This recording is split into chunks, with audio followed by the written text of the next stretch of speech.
Alrighty then. Welcome back, everybody, to space. A few things right away. Firstly, you will notice I am loaded into the game, not at the menu screen. This is irregular. I normally like to start on the menu screen so I can waffle on for a while with a nice, pleasing background, but if you have seen the YouTube upload of this stream, well, not this stream, the last stream, seen the YouTube upload of this stream as I'm talking, please share with me your plans for Time Machine. If you have seen the YouTube upload of the previous stream of this, the first one, you will note that, yeah, I had to edit some of it. Turns out some of the mods I have some music in, and some of that music is copyrighted. People don't like you having that music in videos.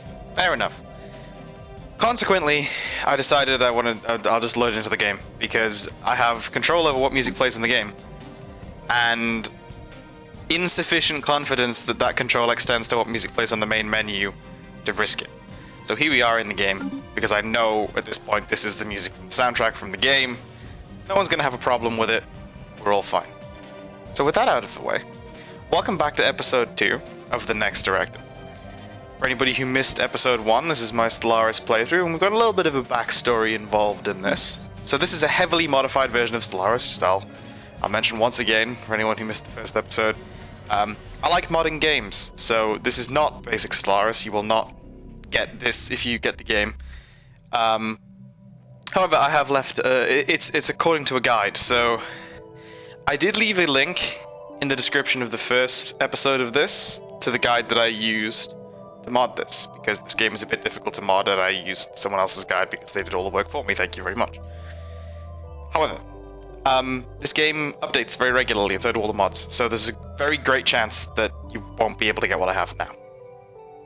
It's just not going to be possible without a lot of hunting down old versions of stuff and that kind of thing. I've had to, Steam very helpfully wants to auto-update everything and keep it nicely up to date for you. I've had to manually, ship everything out and modify a bunch of files and do a whole lot of work to make sure that this installation is basically frozen in time, so I can play this playthrough on this installation with this version of the game and this version of all of the mods static, so that nothing updates and breaks it. Consequently, you'll probably not be able to get this anymore. However, I will still put a link in the description to the guide I used, assuming it's still live. If not, I'll put a link into the newest version of it, which will be something akin to this. It's a whole thing. It's just how it goes, unfortunately. So, the gimmick here is we are playing as the NEX. And the NEX Directive, as in the stream title, is that this species, the NEX, have been... again, this is outlined in more detail in the YouTube description of the first video if you want to go check that out, but I'll give a quick précis now. This species, this robotic species, the NEX, have been seeded into the galaxy by an extragalactic species who saw something terrible coming and wanted to protect this galaxy for some reason. So they woke up, and their orders, as it were, their programming, their instincts are to explore, make as many friends as possible, try and protect everyone from everything. So we're looking to be friendly and protective and sort of guardians of the galaxy, if you will. Please don't sue me, Disney. So, we are an AI network. We live on a shattered ringworld, which is where we were seeded. Here is the shattered ringworld, inventively called main facility. We are irreligious because we're robots. We are Gestalt consciousness because we have to be, because we're robots. We have synthetic skin, which means we need some food upkeep, but less energy upkeep, and this is to make us more appealing to the organics that the galaxy is likely full of. We are good at making more of ourselves, and we are good scientists, and we're good scientists. That's how it goes. So, last time, we sort of explored our area of the galaxy a little bit. We met these people here, the glorious League of Bufabas. These are the first people we met. And they pretty much just thought they were way better than us and tried to subjugate us. We said, no thank you. We'll be friends, but we don't want to be your vassal. And they were like, yeah, okay, fair enough. So we're now in a defensive pact with them. They're probably going to form part of our federation when we make one. We met these people here shortly thereafter. They're on the other side of the Bufabas. And they're okay. They're okay with us. It's fine. We met these people up here, And yeah, they don't like us very much. They're sort of... They don't like that we're machines, and they're not really very friendly people to start with, but, you know, we're gonna try. We're gonna try and make friends. In fact, we're trying to make friends right now. And it seems okay. It seems like it's going relatively well. That'll develop as we move along. For anybody who just absolutely doesn't know what they're looking at, I would heavily recommend you go and watch the first episode of this first, because it's going to make a hell of a lot more sense if you watch it all the way through. But if you do insist on sticking around towards this one, which you're more than welcome to, buckle up and just try and pick it up, because I'm not going to explain everything a second time, because otherwise I'll be explaining it every episode, and every episode will look remarkably similar. So just know that this is a sort of strategy. We'll go with that. So yes, so we've met a few people. Realistically, not very much of the galaxy at all, but we've met a few people. We've made some good friends here, and hopefully we'll make some better friends here. We've sort of secured our borders here, and here, and here, so we've kind of carved out a little area of the galaxy for ourselves here. And we finished last episode with the adoption, the finalization of our adoption of the venerability tradition. We're old, yo. And subsequent acquisition of the technological ascendancy ascension perk, which makes us even better scientists, because there is more for us to know. We also found the Sol system.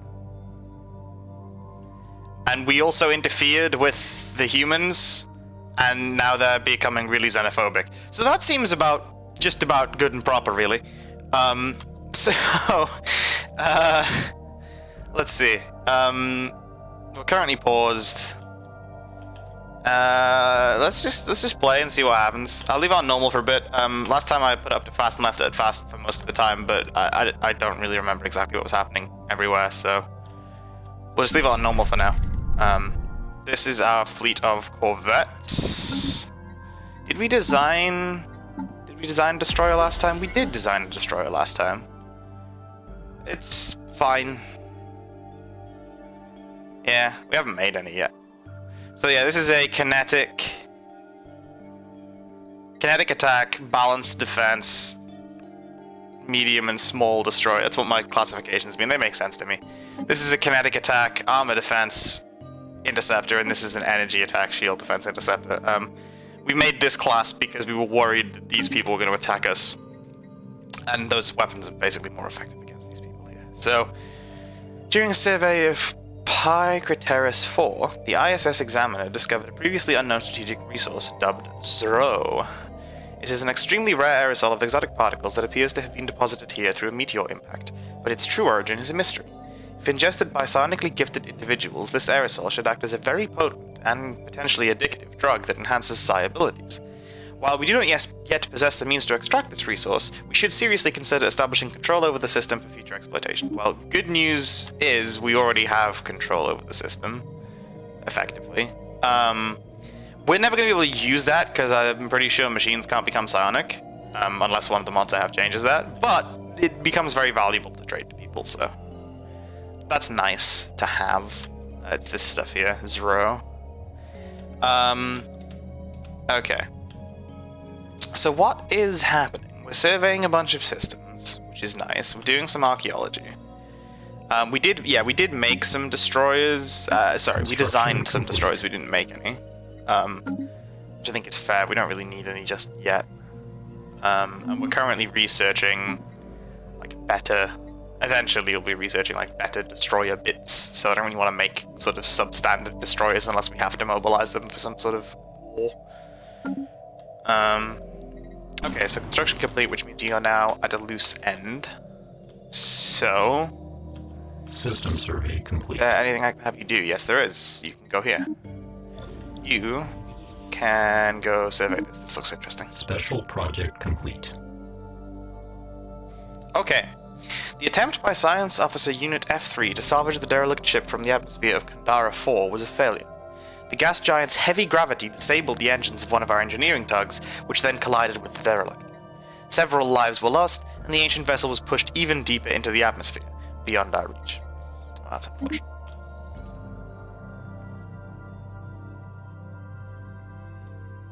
We tried. Where are you? Oh, you're just kind of sitting there, aren't you? Yeah, we lack the influence to build lots of outposts. That's fine. We'll get some in a bit. It's no big panic, because we mostly know where everything is, and no one's like threatening our borders right now.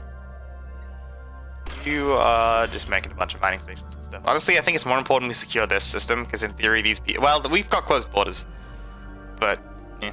If they think there's any chance of them getting this system, they might want to try and walk through us.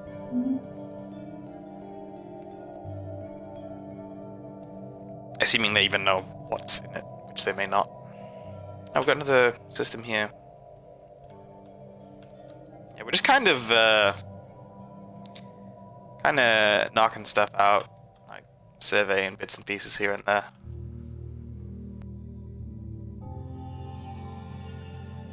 Oh, right.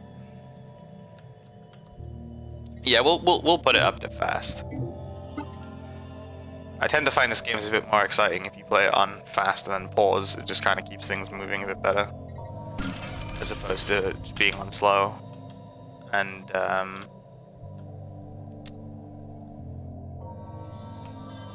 just kind of letting it run.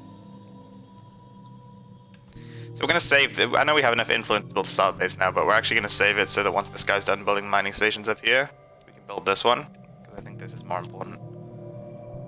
Oh yeah, there are space amoebas in here, so we don't really want to mess with the system too much. Kind of irritates me that there's no real way to like pacify them, because that's what I'd like to do. I'd like to just make friends, but I don't think there's a way to do that. Okay. Our science ship has confirmed the discovery of fossils at TFL-54314-N, and not just a few, but a whole vein of them. The life forms that inhabited the planet that broke up to form TFL-54314-N had a number of unusual features, and access to their remains will no doubt expand our knowledge of biology considerably. Neat. I like society research. I mean, we're robots, so in general it's a little bit tricky to get a hold of a lot of society research, so... That is fine by me. Construction complete. Where is that, though? Oh, hang on a sec. Where did that society research appear? I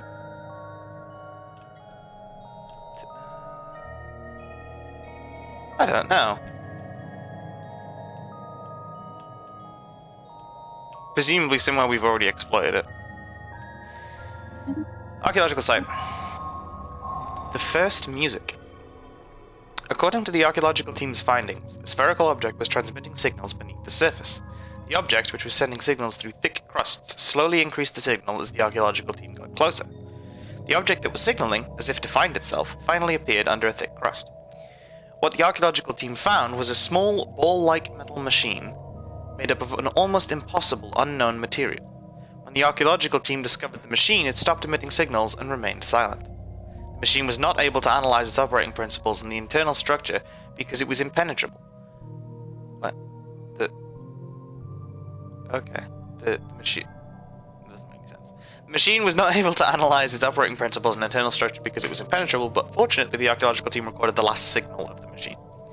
It is time for the intellects of the Empire to gather to analyze the signal. Situation log adjusted. So... we finished that. That's finished. Analyze the signal. Yeah. It will take a long time. That will take a long time. Dear Lord, where is that? Lucii 3. Where is Lucii? Oh, here. So you are the ISS Investigator. You are a Class 4 science ship. Yeah, I can spare you for, like, 6 years. 5 years.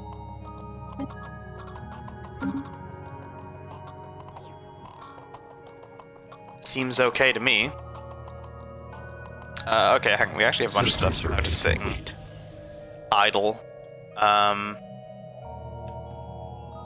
Rakataris system has been fully surveyed, so you go build me an outpost there. You should go and survey this. You have nothing to do currently, so you should go and survey this. And I don't... Oh, I do. I am actually gaining quite a lot of influence here. So that's... You...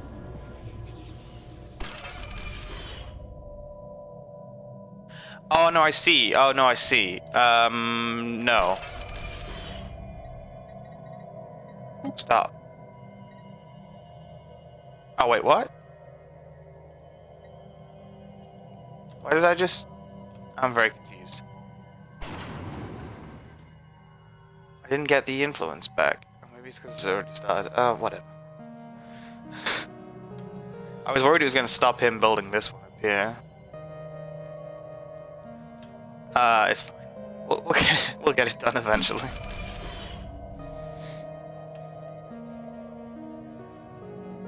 So these are all potentially habitable worlds, but at the moment we're kind of happy just living on our ring world.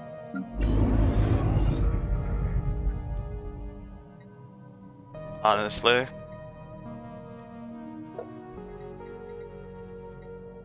Struggling a little bit on food, but that'll be fine. Technological acquisition successful. Okay. Alright.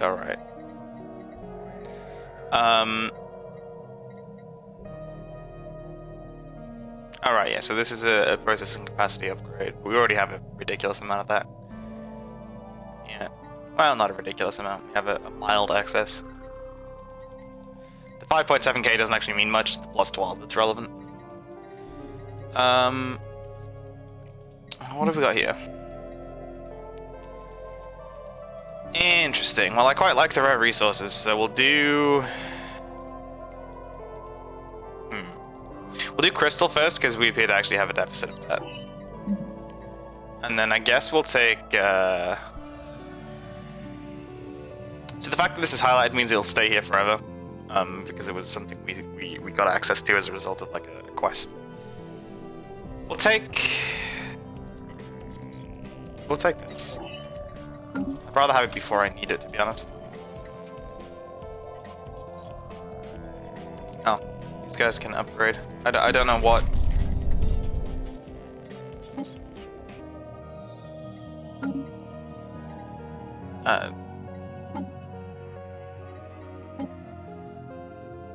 I don't know what they're upgrading.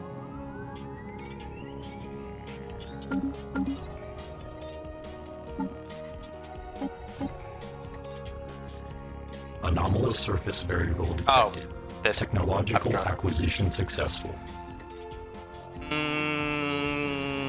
Sure.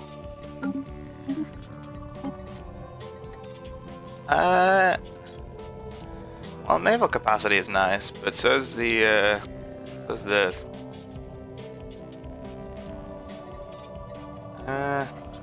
Let's take naval capacity. It's kind of a good standard option. Yeah, fine. We'll give you better hyperdrives. So yeah, these currently have a class 1 hyperdrive. Yeah, you can get some better hyperdrives. We got the alloys for it. Ship augmentations completed. Good stuff. Construction complete.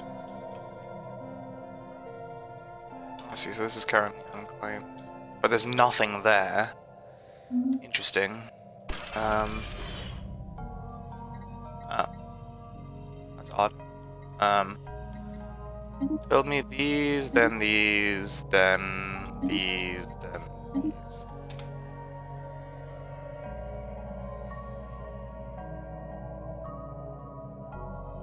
I wonder why they weren't keyed up in the first place. Anomalous surface variable detected. Yeah. You can research that when you have time.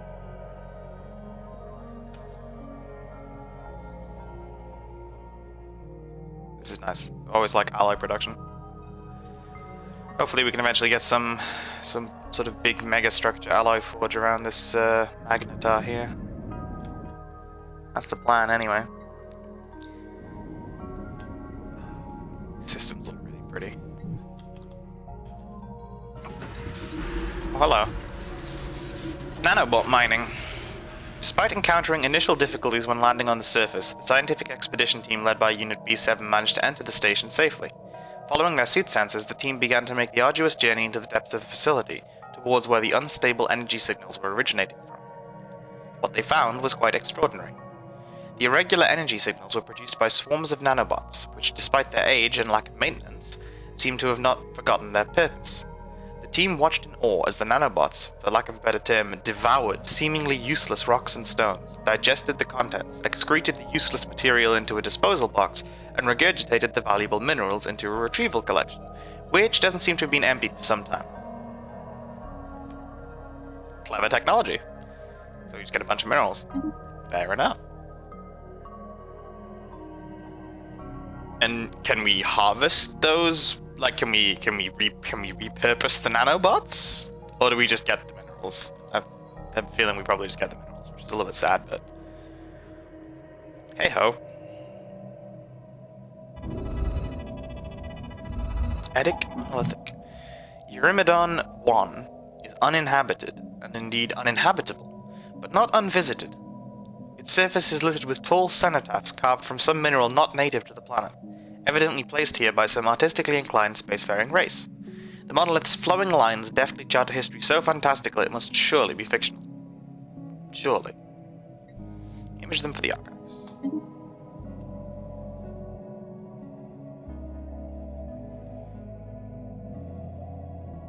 So eventually, once we get... do we have speculative hyperline breaching yet?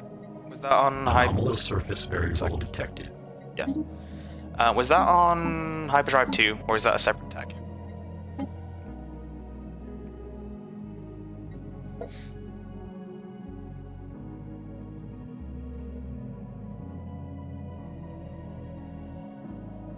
Well, it doesn't look like we have it.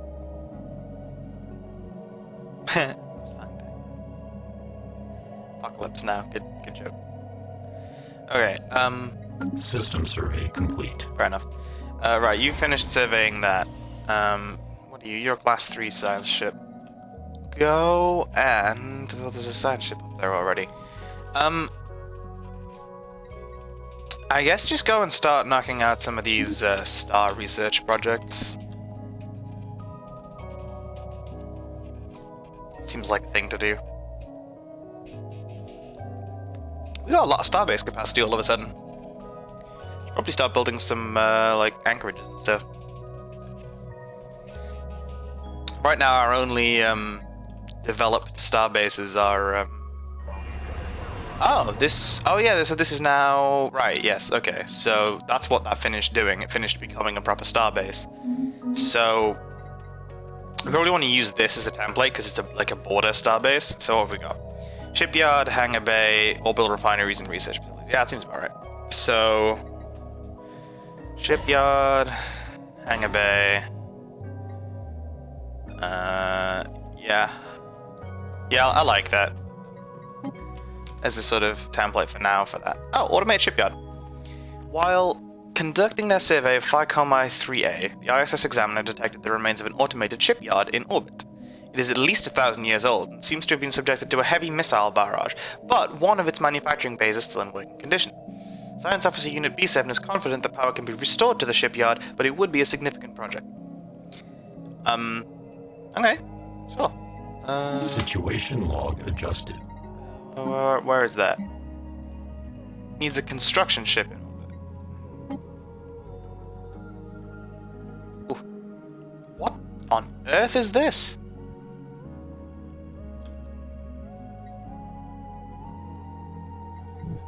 That kinda hurts to look at.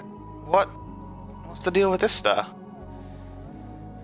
Whoa! FU Orionis star is a rare type of non-stationary star of the F to G spectral class, which are at an early stage of stellar evolution. These are large stars with very strong luminosity and frequent flashes due to the constant accretion of mass from the protoplanetary. Oh, it's a protoplanetary disk. That's kind of neat. I mean, that's not on the center of the star, but details. Okay. Well, that is mildly painful to look at, but you know, whatever. So we need a construction ship there, huh? Well, yeah, okay. Once you're done doing what you're doing, go and do that. Seems like a plan. Do we have enough? We do have enough influence. Go build the starbase that I told you to build before and then told you to stop building. System survey complete. Sorry. Yes, we have time.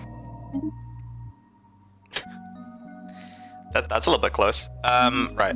That science ship is done here, so if you could come and survey this star, that would be great.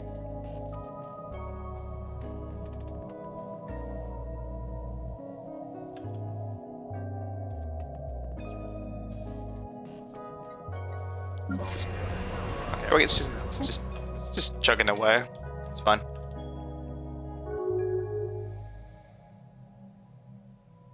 Oh, can you not? Can you just make friends? Look, I'm friends with you, but... Fine. Yes, good. I'm friends with you both. Just get along peacefully, goddammit.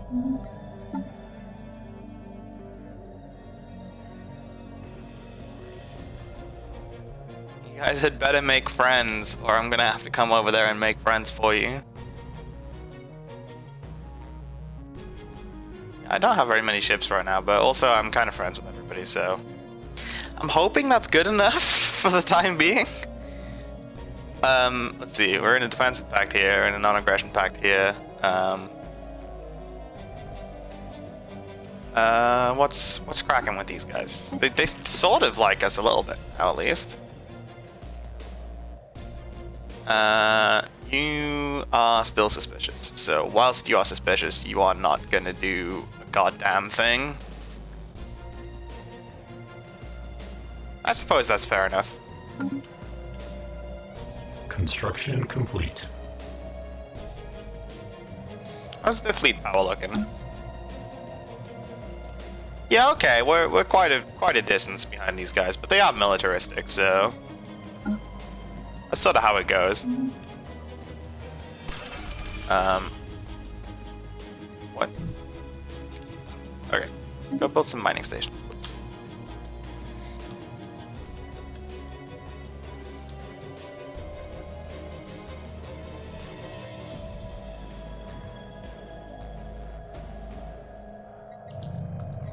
Oh yeah, we have found a curator order. Greetings, Star Travelers, we are the curators. Our ancient order was established eons ago by the various galactic powers in ascendancy at the time. We were dedicated towards the preservation of all knowledge in an effort to safeguard the galaxy from descending into yet another dark age of mass extinctions and barbarism. Well, it sounds like we have similar priorities then. We failed. Ah, shit. That's unfortunate. Few of us remain today, but we are no less committed to our sacred mission than our predecessors were. We are willing to share some of our knowledge with you for a price. Okay. Where are you? Where are you? Oh, here. The WN93 singularity. What you got for me?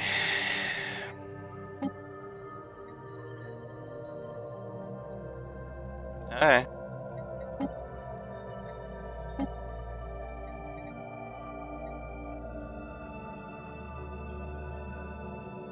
Sure. We've got enough money. We've got easily enough money. Give me that research speed. What do we... Oh, rec crystals. Buy some of those. Well, we'll do it now. One moment. 1 second. Let's sell, like, a bunch of these, because we have enough. I don't know, let's buy, like... Yeah, that should buy some time. Okay. A large portion of the asteroid Plur 149 has been hollowed out to allow for the construction of some kind of shipyard. It has been abandoned and exposed to the vacuum of space for centuries. If anything useful remained, it has already been looted by previous explorers. The design of the shipyard itself is unique, however, and much could potentially be yet learned by its study. So we get engineering research in the system. That's nice.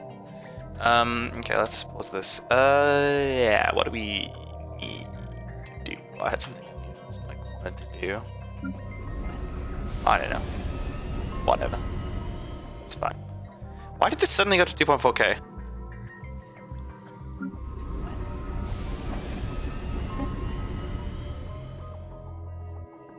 Special project complete. Oh, hey, pulsar.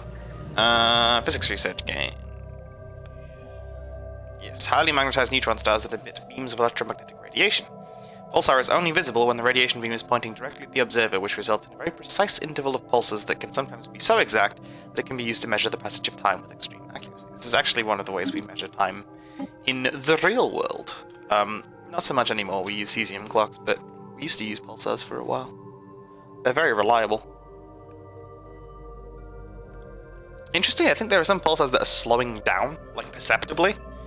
But don't quote me on that. It's been a very long time since I did any significant amount of astrophysics.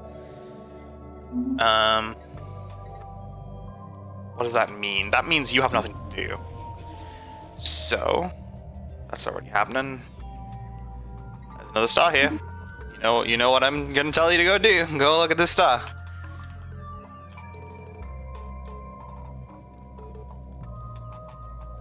I want speculative pipeline breaching so we can see what the hell is up with this system.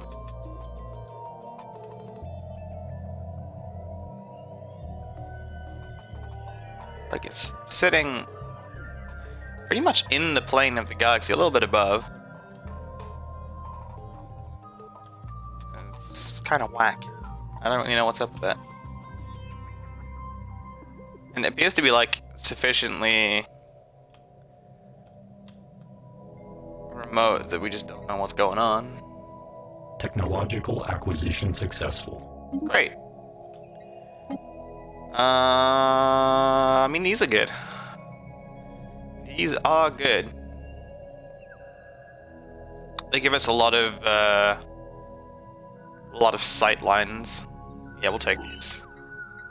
We slap a listening post in each of these, like, we get big vision into here. If anyone decides to declare war on us, we can see a long way into their empire. I mean, we can see a long way into their empire anyway, it usually only matters. Oh hey, they're being attacked by somebody. Construction complete. That's a whole thing. Oh boy, oh boy. Oh boy. Okay, very good. Sure. Situation very log nice. Adjusted. Please. Please. Yes.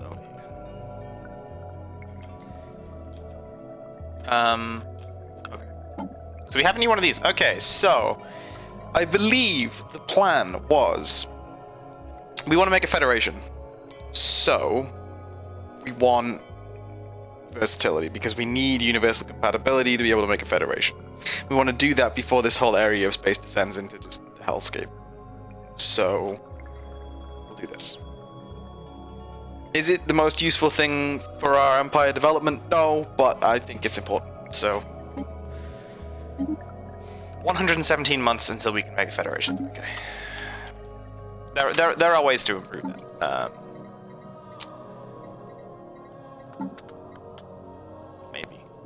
Maybe there are.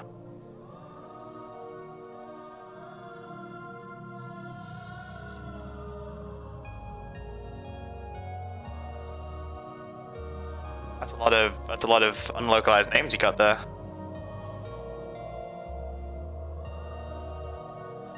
No, none of these just casually give more unity, so maybe there aren't ways to improve that. There are, but we have to build buildings, and it's a whole thing. Okay, what's going on? Our research post the Kugarug 4A investigating the Starship Graveyard reports an unusual find among the wrecks. An almost intact warship with a number of interesting features. They are requesting a science ship to investigate with... to assist with investigating the wreck. Yeah, absolutely. Situation log adjusted. Hey, you know how you're not doing anything? You're now doing something. Congratulations. You've earned a promotion. Hang on. Implant malfunctions. As part of our observation efforts on Sol 3, oh god, abduction teams have surgically installed brain implants on a number of human test subjects to track them and monitor their behavior. Unfortunately, due to a manufacturing flaw, many of these implants have malfunctioned and are now having an adverse effect on the behavior of the subjects. There have been a number of suicides and at least 3 episodes of violent hysteria.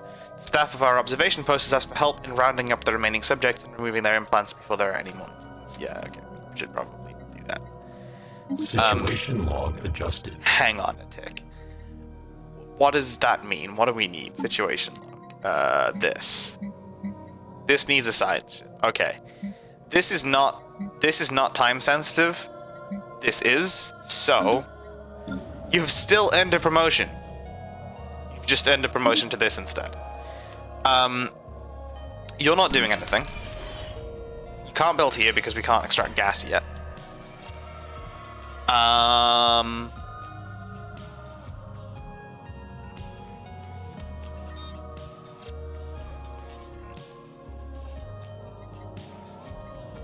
Yeah, go do this.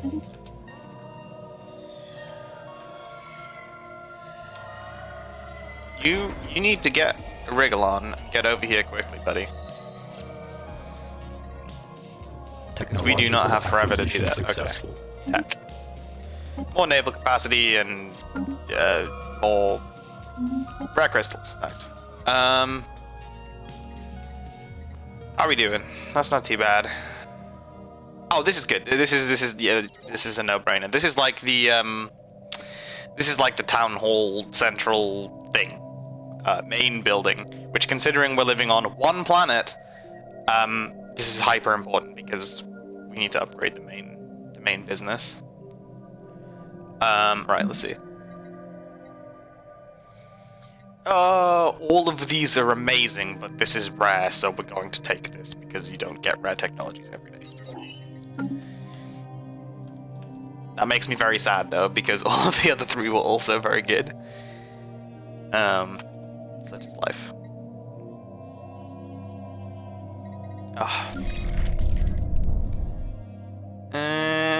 What I really want is, I mean, hang on, did we already research them? No. So there, you can get better destroyer bits, I think. Maybe you can only get better. I think you can get better destroyer bits. I kind of want those, but we're not getting the opportunity to get exploration first. Or you're large. So this is basically a science ship with guns. So, I mean, I've never really had cause to build these before, but it's really powerful. Huh.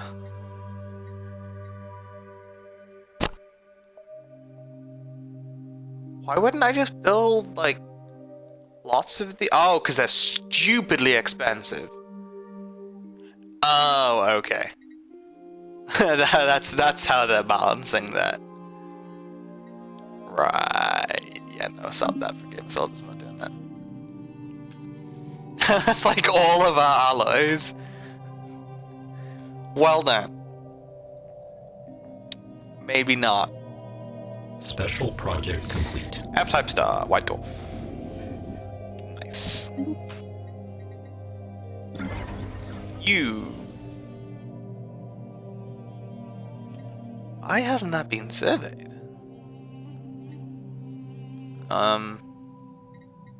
Okay, go survey it then. That's an odd one to the left. I guess I didn't see the hyperlane.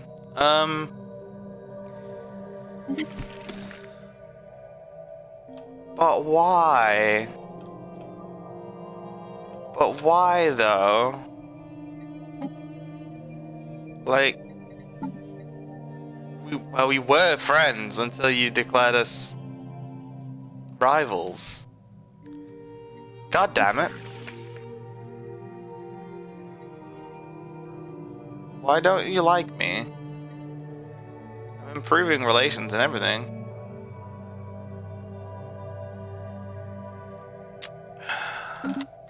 Christ's sake. Well, let's move the fleet over here, I suppose.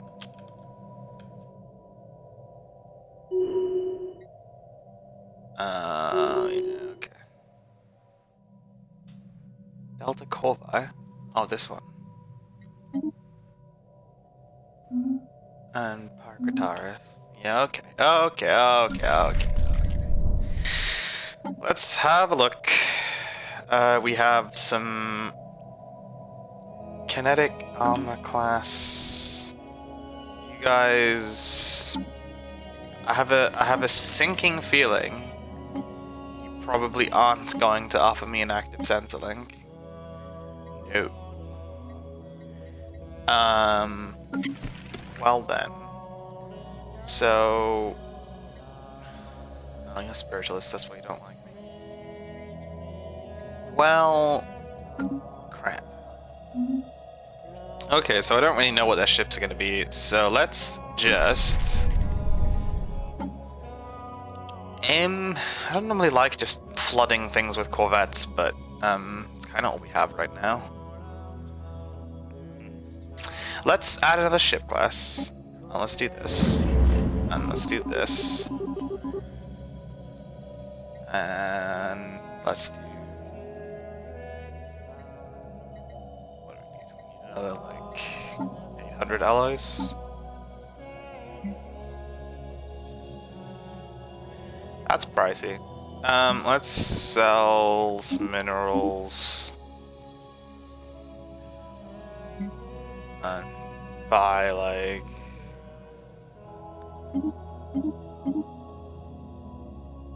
that many? Is that enough? Yes, that is enough.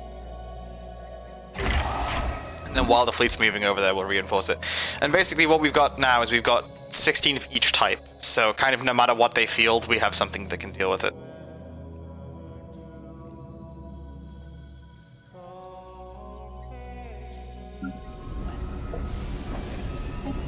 Okay. System survey complete. They should get there in time. Okay, you're done, so...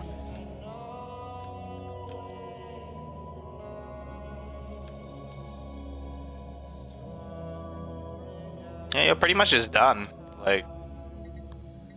that's just a whole hell of a lot for you to do right now.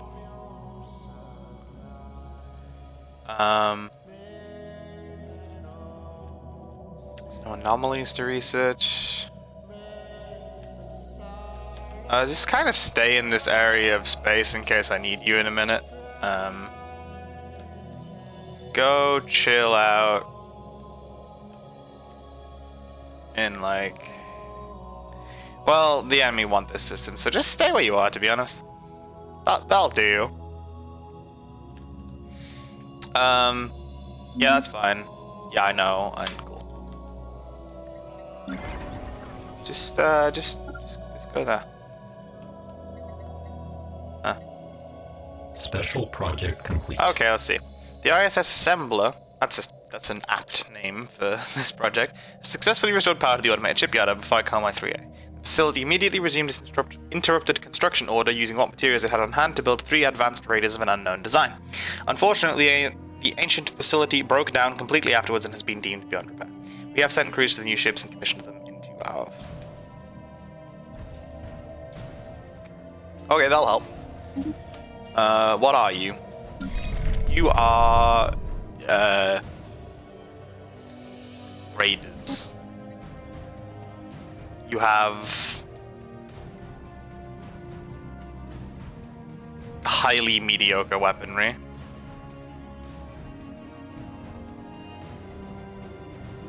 Okay, that's better than nothing.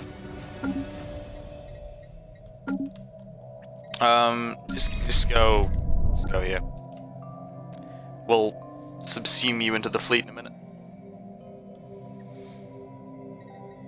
That's extremely mediocre, though. Like,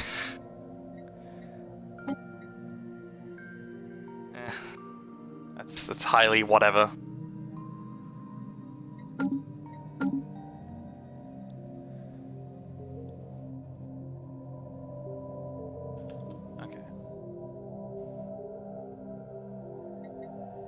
I don't really know how to, like, deal with this. How does that check out? Overwhelming equivalent means equivalent. Yes, very good. I know. I don't really know how to deal with this. I want... them to stop being rivals with us. So we can, like, be friends and such, but... Aha. That means my science ship has arrived! Yes, good. You're gonna irritate me, because idle means I haven't given you an order, and I have given you an order. I have told you, go and orbit the goddamn system or something. Anomalous surface variable detected. Hang on a second. Yes, please. And then, like, yeah, go orbit the star, so at least I know I've deliberately put you somewhere doing nothing. Special project complete. Whoa, okay, implants removed. Abduction teams from our observation post above Sol 3 have worked in concert with the crew of the From Beyond. Really? Huh. Oh, yeah. Oh, it's that one! Yeah, okay. We got this last time from, like, a portal or something. Weird. To quickly gather the human test subjects with the faulty brain implants. The observation post's surgical staff replaced the implants with functional versions, and the subjects have been returned to the planet's surface. As an added bonus, Science Officer Unit U4 managed to extract a wealth of data from the removed implants despite their defects. At least something good came of this. We got some society research. Nice. What was I doing? I was doing something. You need to build a star base. Because that's a lot of tasty minerals that we are not currently exploiting. 17 available jobs. Yeah, it really do be like that though. Shared stockpile. Why are we putting energy in here? For one, the shared stockpile is comically vast, so we really don't need to do that anymore. But of all things, why energy? Okay. We found an abandoned space station located in orbit of Vulcan 7. It had a rudimentary form of cloaking that disguised it from our senses, but it dissipated as soon as we approached. There are no obvious signs of life other than large gashes through the metal located all over the station. Yeah, let's have a look around. Where's Vulcan? Oh, here. Here we go. As it turns out, the station was not as empty as we had hoped. The inside was filled with long-dead corpses of some unknown roach-like creature. Their bodies were mutilated almost beyond recognition. Unfortunately, the automated defenses that killed them were still operational and were set off as soon as your team ventured further inside them. God damn it.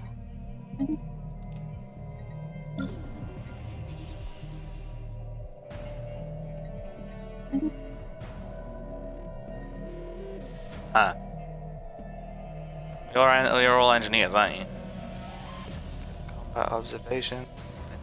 Focus. Yeah, nice. Well, that kind of sucks. Survey the rest of the system. God damn it.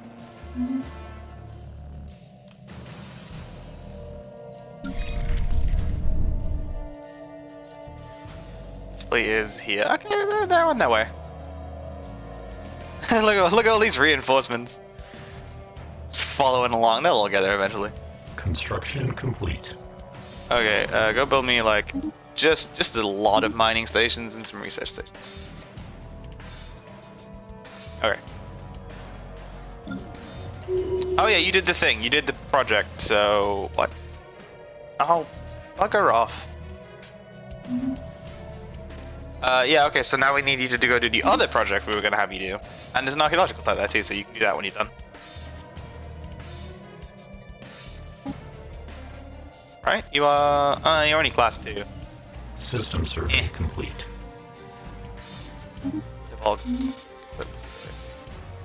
Construction complete. Well, go research the star then. And then this one? Yeah, go make me, again, just a lot of mining stations. Natural wormhole. Not too bad. Just kind of sitting there for now. You're our most experienced side ship, but like, nothing for you to do right now. The fleet is en route, hopefully enough to put these guys off from attacking me until relations improve a little. Special project complete. Hello. Signal analysis of machine result. Oh, this is the orb we found. Signals left by the machine were encoded in complexity, but it's a code organized by a very beautiful structure if you look at it by someone with knowledge of cryptography. By the time the intellect of the Empire spent countless nights and nights open, and hundreds of AIs were deployed to decode, our chief researcher had found a clue to the decoding. The password is music. Code composed of numerous scales is being set in space. Music, made with a cipher of sound scales, instrument vibrations, waveforms, etc., would not be more beautiful than this music if you brought all the music known in the universe. It's not just about beauty that this music has. When this music was played, the thermodynamics was ignored. In other words, the entropy was seen to reverse. It's literally a life-giving piece of music played in the early part of the universe. I don't know who got the machine to send out a signal of music for what purpose, but the discovery gave us a glimpse of the secrets of the universe. I have not yet named this beautiful music, but it would be an honor for all of us to have a new name. Google translates a hell of a thing. Relic found. Music sheet of the universe. Music fiat lux modifier added for 240 months, giving the following effects: happiness and stability. Also, it's a relic. What does the relic do?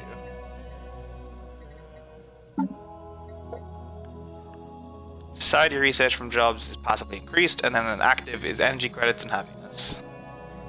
Okay. Fair enough.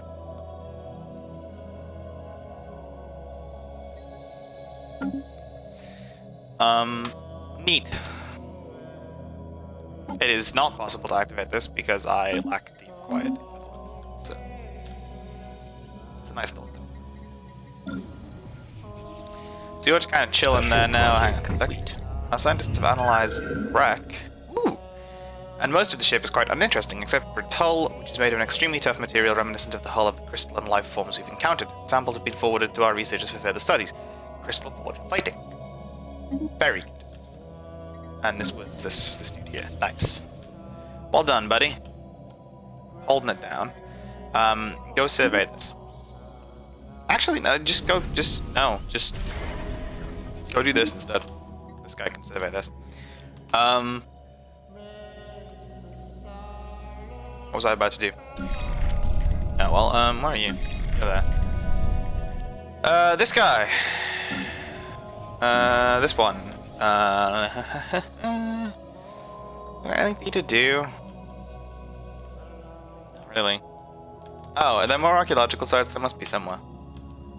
Oh yeah, there are more here. Okay, so yeah, you go excavate that one, and you, where I thought you had nothing to do, just spoilers, you have something to do, go excavate that one.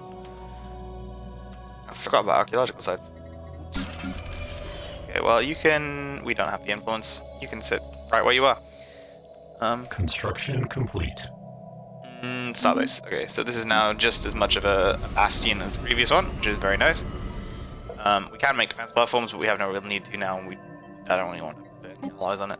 We have a pretty hefty fleet en route, and 2.4k itself, and like this guy's entire fleet power is probably on the lower end of that because he's just gotten there, so... Special project complete. M-type star. The sun is an M-type star? Oh no, it probably isn't. The sun's like an F-type star, right? G. Whatever. Here it is. The sun. It's pretty bright. Okay. You have finished doing whatever it was you... Oh, you were researching the star class. Go do this one instead. Technological acquisition successful. What's this? Oh yeah, okay. Gravitic sensors, which is physics research. So... More power... More power, I suppose, or more...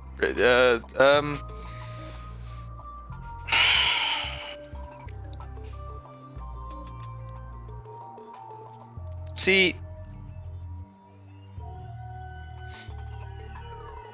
this is nice because you can't really put anything else on a ship if you don't have the power to support it. So I tend to have a habit of wanting to unlock these early. So I'm going to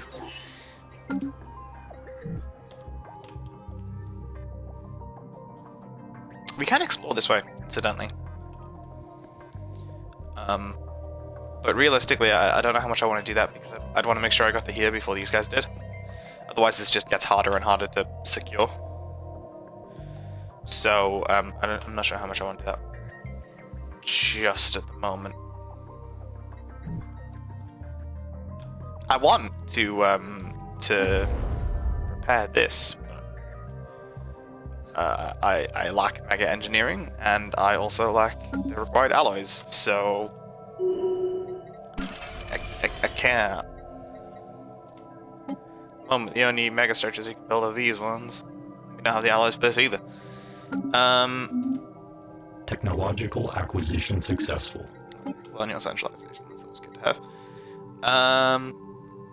Terraforming, war stuff. Yeah, Unity purpose sounds good. I don't want people being all mad at me and such. At the moment, we're at like minus 52 and plus 44. So yeah, as soon as we get above 52, then yeah, okay. So that definitely seems worthwhile. So we're upgrading this planetary processor right now into planetary processor Epsilon. I assume because we are somewhere near the edge of processing capacity, sensibility. What's using all of them rare crystals? 2 each here. But isn't the arcane generator supposed to produce...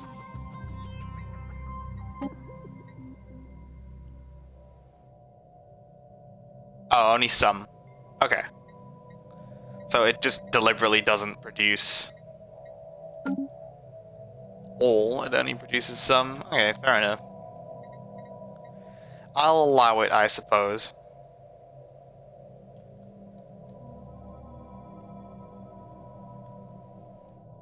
Oh, you got another primitive Technological civ here as well. acquisition successful. Bronze Age. Ah, nuclear Special holes. project Okay, hang on a complete. second. G-type star. Very nice. Moon habitats. Yeah. Crystal. Well, we can do this forevermore. So that's pretty whatever. So this goes in instead of like armor or shields, and it just increases the hull points. It's very nice to have, actually. I guess this is probably the play, but coil guns are also very tempting. No, I think this is the play. Get them starbase upgrades going. We're not even using all of our starbase capacity right now, but still.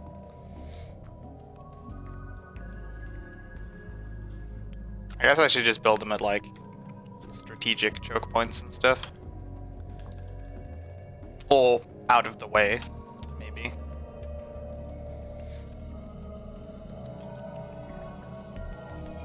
Should probably have built one here already. What are we lacking? We're lacking crystals up.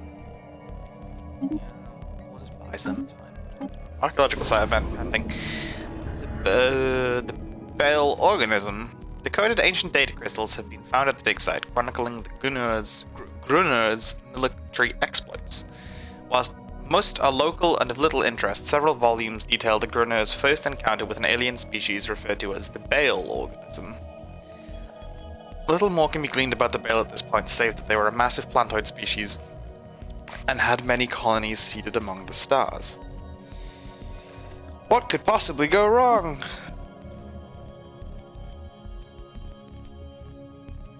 Okay. The Elucidator is done with its stuff there. So go research me a class K star. We do not have the influence to build this, but I'm not sure that's the one we want to build of all of our options. We probably want to just say, hey, when you're done doing that, come and do this. If there's rare resources attempting. Also definitely, you know what, I'm just going to do this now. Well, I haven't yet determined that I'm not going all the way out to here. Construction complete. We're gonna make this a starbase. Hang on. We're gonna make this a starbase. Starport, whatever. And we're gonna make this starport. Actually, is there any tactical advantage to using this system? No, they're both just in nebulae. We'll make this a starport as well. And we're not going to immediately upgrade this to like the Bastion template, because these both may end up being internal starports at some point.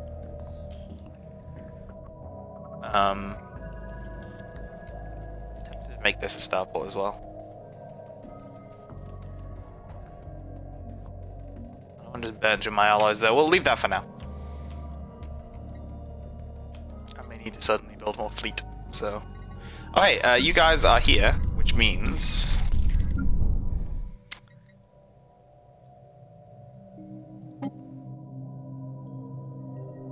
Nice. We've now subsumed those 3 raider ships into our ranks here. Hello. Kukurug. Preliminary investigations down on Kukurug 1 indicate that the current volcanic state of the planet is due to a cataclysmic event that occurred some 311,000 years ago. The archaeological team was able to decipher the language and communications technology used by the inhabitants.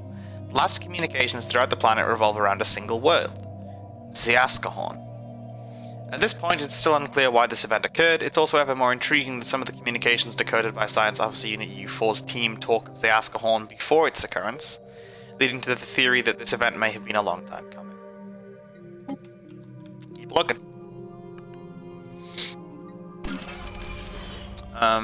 Okay, you finished building that lot.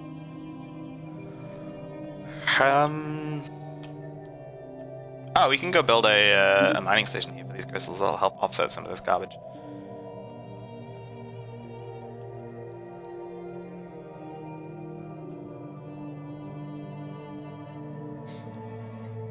Still building that planetary processor.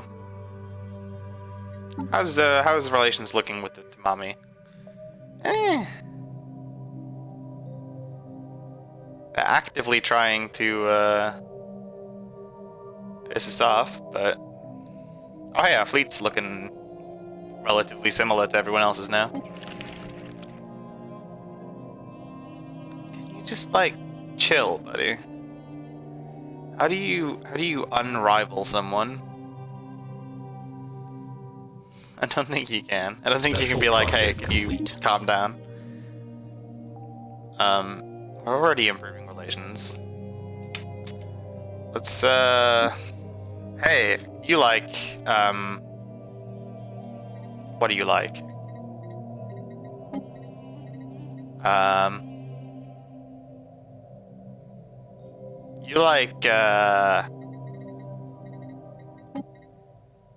You like rocks, right?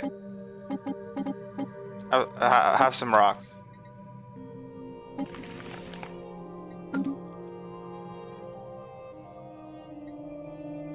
Have some rocks and calm down. Oh, Jesus Christ. Sort your shit out.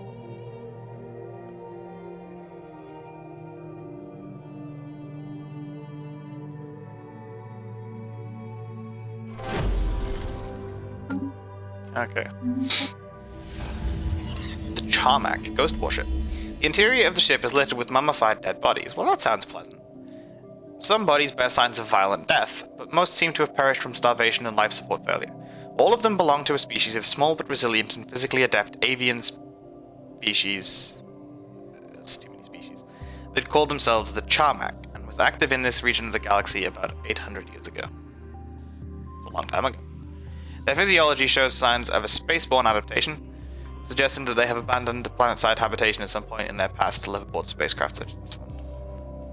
Keep a-diggin'.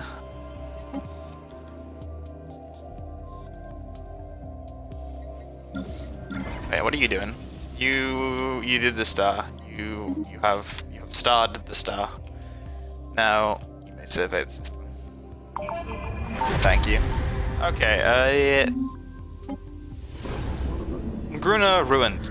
The Bale organism. Data crystal records revealed that the Gruna waged war against the Bale, desiring the plentiful resources purportedly found on their planets. A set of system coordinates has been successfully extracted from one such record. Archaeologists are uploading the planet's location to our systems now. Perhaps a closer investigation of Koval 4 will prove fruitful. Former Bale colony. Well, let's just hope it is a former Bale colony, not a current Bale colony, otherwise that could go very badly wrong, given that apparently the Gruna got pretty murdered as well. And they seem far more advanced than we are. Okay. Situation log adjusted. The Bale, former Bale colony, go to. Where is this? This is in Koval. Koval is a heck of a system. Oh, it's this one. Well, that's pretty good. You have nothing to do, because you were... Go sort it out. Chop chop.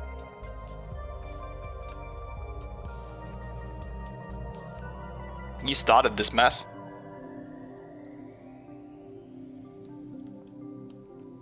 Wow, this system is worthless. There's one habitable planet and nothing else. Just barren worlds as far as the eye can see. Crappy Class M supergiant star. Construction complete. Disappointing. Okay, so we got star bases. So you are definitely not going to be aboard a system. So I like the idea of turning you into just a hardcore anchorage. And then in terms of stuff, I think, honestly, the orbital refineries and research facilities combo is a really good one early, before we really need too much else. Just being able to get more alloys, which are a pain to produce, and more science, which is always nice, is it's kind of good. I probably want this in my home system at some point, but it's terminally expensive. This would also probably be good, but right now we're not really hitting caps on anything, so... yeah, you know what? We'll just do that. At some point I'll want a naval administration there as well, if it's an anchorage, but yeah, whatever.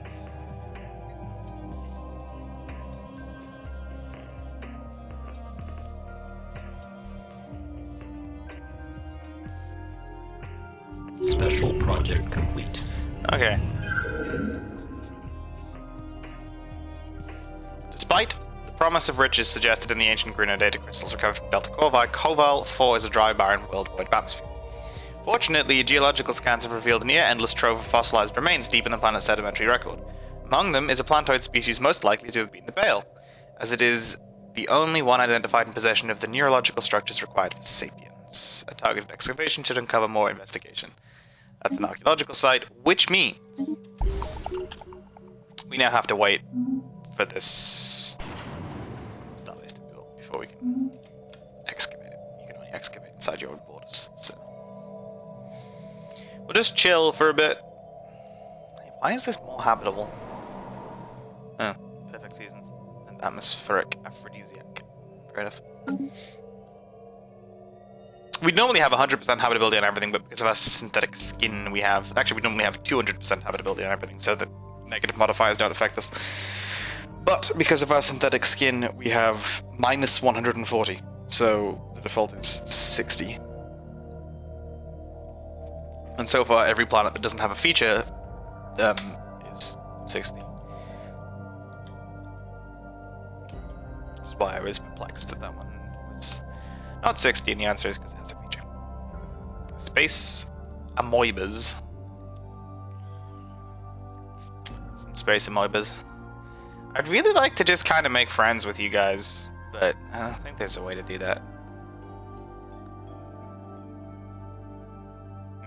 Construction complete. Okay, Koval has a starbase, well, an outpost, which means you can excavate the site, you can build a mining station.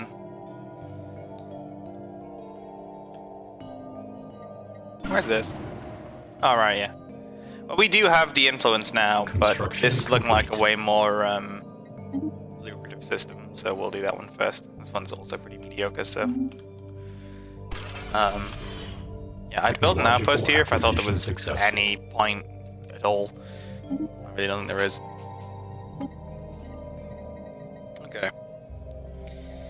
What do we got here? We have generic research speed, research station output. Disruptors are nice, but you kind of have to specialize into them because they pierce shields and armor, which is it's nice, but if you look, the damage is very random.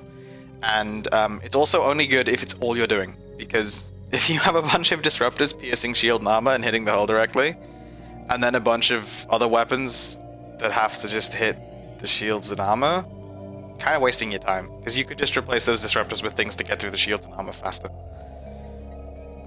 So this is kind of a strategy you have to go pretty all in for, and I'm not sure I want that yet. We'll see, because some missiles have penetration as well, but for now I don't think it's incredibly relevant.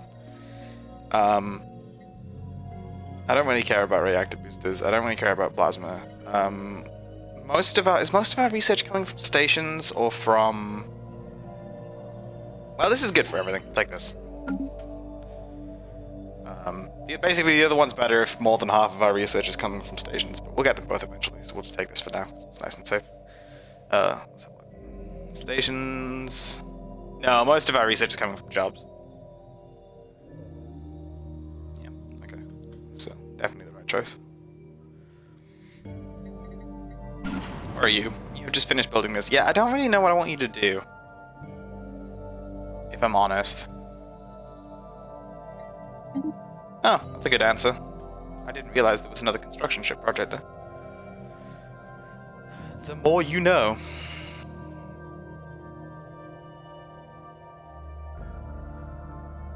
So yeah, this is a fleet anchorage. That's what this is being referred to as. Ghost warship. Oh, here we go. The Charmac. Further study of the ship found on Yamata no Orochi 7 and various artifacts aboard has granted us more insights into the Charmac society. The Charmac organized their clan-based society primarily based on physical strength and martial prowess. The strong would violently coerce their weaker brethren to follow their orders, while fighting one another for the dominance. The strongest of them would be called a Charmakar and serve as the leader of a clan. The life of Charmac was short and brutal, but for those unfortunate enough to cross paths with them, it was much, much worse. They were a society of planet looters, attacking planet-side settlements with reckless disregard for personal safety, killing and pillaging everything they came across. Very few of their activities didn't revolve around this never-ending looting. Most of them, not involved in combat, would work on manufacturing and designing new weapons. The select few who lived to become too injured or infirm to fight or work would find employment creating art to inspire their comrades to pillage harder or cataloging trophies gained in the recent raids. These sound like pleasant individuals. Fortunately, we're looking at archaeological sites, so hopefully they are long gone and we don't have to deal with them. But if they're still here, then we have to deal with them, because we have a responsibility to protect the galaxy from these thugs. Or something. Okay, let's play. We'll get a lot faster. System survey complete. Right, yes, okay, so that's definitely a more profitable system, so let's build stuff. Technological acquisition successful. What do we have? We have... nope. Click the wrong button, so I don't know what we have. We have... Starholds! Okay, that's important. We'll get to that in a moment. Space torpedoes, as opposed to regular torpedoes, which are different, because they're different. I don't make the rules. More resource silos. Okay, I suppose. That's actually a good point. We can build resource silos on... Well, I don't really want to build them on the ringworld, so maybe not. We'll see. We could just colonize planets with the intent of just filling them full of resources at some point. Fun. Nebula refinery. Well, that's nice, but we don't really need more minerals. Yeah, we really don't need more minerals. The mining station output is good though, because currently we have how much of this? So That would give us like a whole extra alloy. And like some of this, like 0.11. Take torpedoes. It gets us into the greater missile land, which we eventually want to occupy. Okay, processing capacity is currently looking just fine. I thought that should have gone up though. We've got... Oh no, it stopped doing that for some reason. Maybe there wasn't one of these originally. Huh. I don't know. I just let I had successful. Like, oh, that'll be what it did. It'll have it'll have upgraded the main one instead. Okay, tech. Oh god, right. Let's do this first. Fires of Ziaskahon. Delving deeper into the scorched remains of Kugarug 1, the dig team has recovered fragments of the recent history of the inhabitants of the planet, now known as the Fezidii. Yeah, we'll go with Fezidii. For the better part of 100 years, 4 Fezidian countries were locked in a state of indiscriminate total war among each other. In response to the technological progression into the atomic age of one of the countries, the Aztiel Commonwealth, their main rival, the Aztiel Commonwealth, their main rival, the Nipa, sought something of equal power to maintain their fighting chance in the century-long conflict. Apparently, the Nipa found their new weapon in an ancient Fezidian religious texts, the Fires of Ziaskahon. Science Officer Unit U-Force theorizes that the Nipa, spelled differently this time, may have unleashed an ancient weapon hidden in the roots of Kugarug 1. Well, let's go find it then, that sounds useful. Society research. Fleet command limit, society research. We have currently got a naval capacity of 81 and a fleet command limit of 60. Military Academy is on the ground. Naval Admin gives us more capacity in our anchorages, but we've got quite a lot of capacity right now. And this kind of comes around all the time. So let's take... yeah, let's take fleet command limit. That's harder to increase through other means. What are we doing? You are doing nothing. That's bad. You should be doing things. Build these, then build these. You are doing nothing. Yeah, you know what? Fair enough. Yep, pretty much. Okay, well, you go, let's see. If I send you to, what is it? Assist research. Yeah, nice. If we can make these, we can make these ring sections, though. I so badly want to make these, because that's effectively like 2 more planets. Construction complete. Okay. Go build everything in here.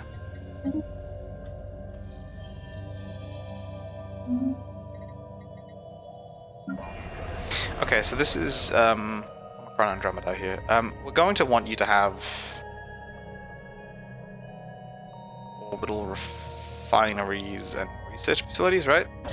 Because we're putting them everywhere, and it remains to be seen what goes here, based on whether or not we expand anymore.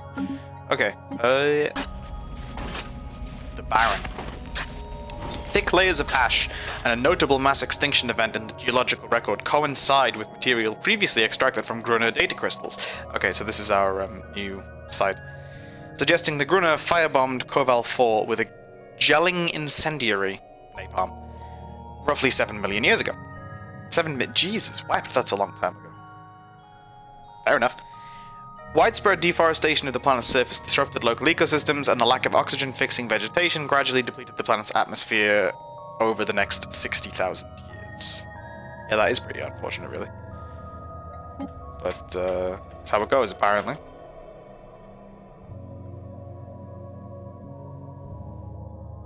Okay, the fleet's looking pretty good. We can upgrade all of this for some alloys. We have enough alloys. I have no idea what I'm upgrading. Probably... hull plating? We get coil guns finally. Oh, power. We also have gravitic sensors, so I'm gonna look like Ship augmentations a completed. right jackass in a minute, because I'm gonna have to do this. Because if you look, these are kind of like starting sensors, which are so the very basic ones are 1 and 2, which means you can't use these to scout because they can't see into the next system over. So the one of the mods I have gives you starting ones, which are 2 and 2. But these ones are 2 and 4 and +5 tracking and a bunch of other good stuff. So now we want these, but they're not. These are not upgradable. The auto upgrade thing doesn't see these as being a worse version of these. They're special things. So we gotta do this and overwrite the design. We gotta do this and overwrite the design. And then ship augmentation's complete, except now we need to go upgrade them again. But it's pretty cheap, so. Special project complete. Excuse me. After extensive repairs, the platform has... Oh, this is the platform around this pulsar here. Has been brought online, and the star is now hurling massive amounts of energy into the cosmos. But the journey there has not been without its hurdles. When the giant microwave beams were first activated, the engineers nearly set off a chain reaction that could have ended in a solar eruption so massive it would have blasted the platform and all system planets out of existence. As it turns out, the ancient alien blueprints and manuals were riddled with miscalculations so severe that the platform would have been inoperable. Luckily, the mistakes were caught in time, and the strength of the beams has since been calibrated, and the solar wind outflow stabilized. So we either have a solar battery, or... so both give us the engine as a solar battery just for us, or mollusks, mushy bodies, mushy minds. Okay, well this doesn't fit. Much as this is humorous, this doesn't fit our concept. So yes, a battery, excellent, more energy. Go Ship augmentation use it. completed. Okay, so now our ships have good sensors. Mostly, the main thing about that is its +5 tracking, which is huge. Makes it much easier to hit things, especially small ships, which most people will be using right now. Most of our enemies. We hopefully shouldn't have any enemies, but anyone who might attack us, these guys, are likely to be primarily using corvettes, just at the moment. Stop rivaling me! Technological I want to acquisition be successful. friends! What's this? Alright. Okay, more research alternatives, that's always nice. Moat harvesting traps, that's good, because we have some moats somewhere. Here we go. We have enough research alternatives. Like, we already have way more alternatives than things we, like... I've yet to see a selection of research where it's just like, well, none of these, please. So... we'll take the moat harvesting traps for now. I know self-evolving AI also Construction leads to complete. better combat computers, but we'll get there. Right, you built that. Is there anything more for you to do with your time, good sir? I don't really think there is. I think right now, I'd like you just kind of sitting in this, because you can't, well, we've got nothing you can build. You can't like boost construction speed or anything. That would be nice to see actually. Like, so science ships can boost planet-side research. I guess they have to have a scientist on, whereas construction ships don't have to have a leader on. But still, it'd be nice to see if there's like you could just park an idle construction ship above a planet and be like, boost planet-side construction speed or something. Just something to do with them when they're idle. But no, it's just gonna sit there. In fact, let's put you in orbit at least, so I know that I put you here intentionally.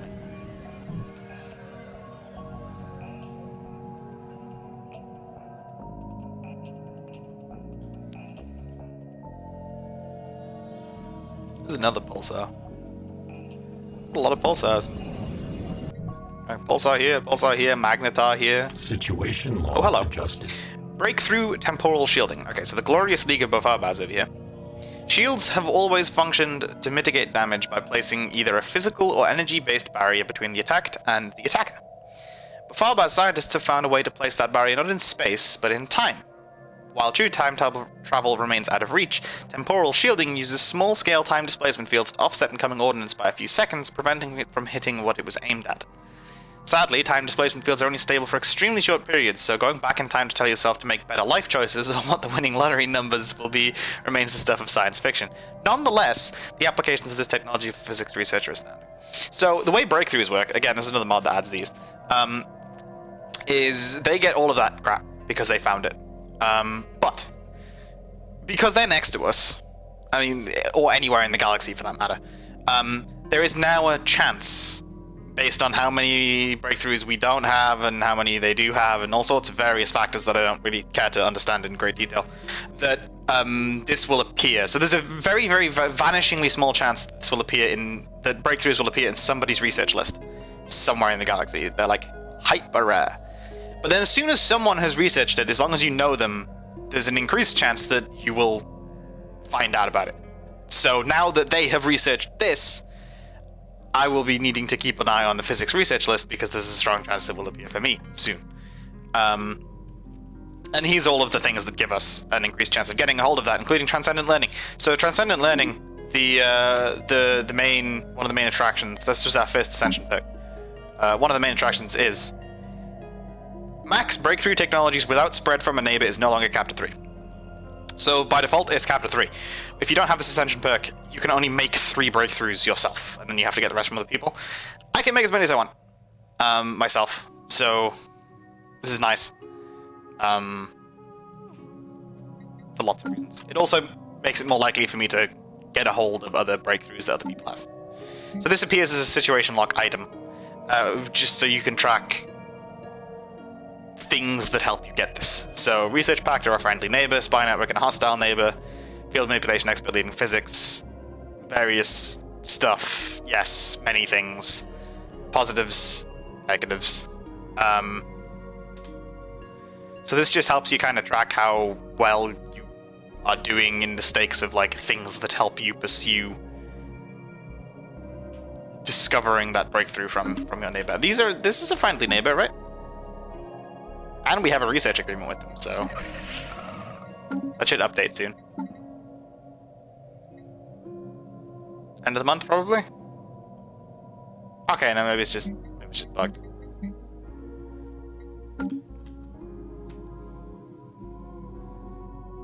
Oh, maybe they got it from someone else. That could be why. Because I think it has to be the Origin Empire that you get it from. Directly. Okay, several exemplary Bale fossils have been recovered, revealing the long-lost species to have been a hive mind. Billions of plantoid units working together as a whole, like the leaves and roots and branches of a tree. Dendrochronology suggests individual Bale specimens had lifespans in the hundreds of years. The lack of structural ruins on Koval 4 appears to be the result of the Bale's reliance on remarkable organic technology, from ships and buildings to wetware biocomputers and the ravages of time. Neat. So pretty much the direct opposite of us.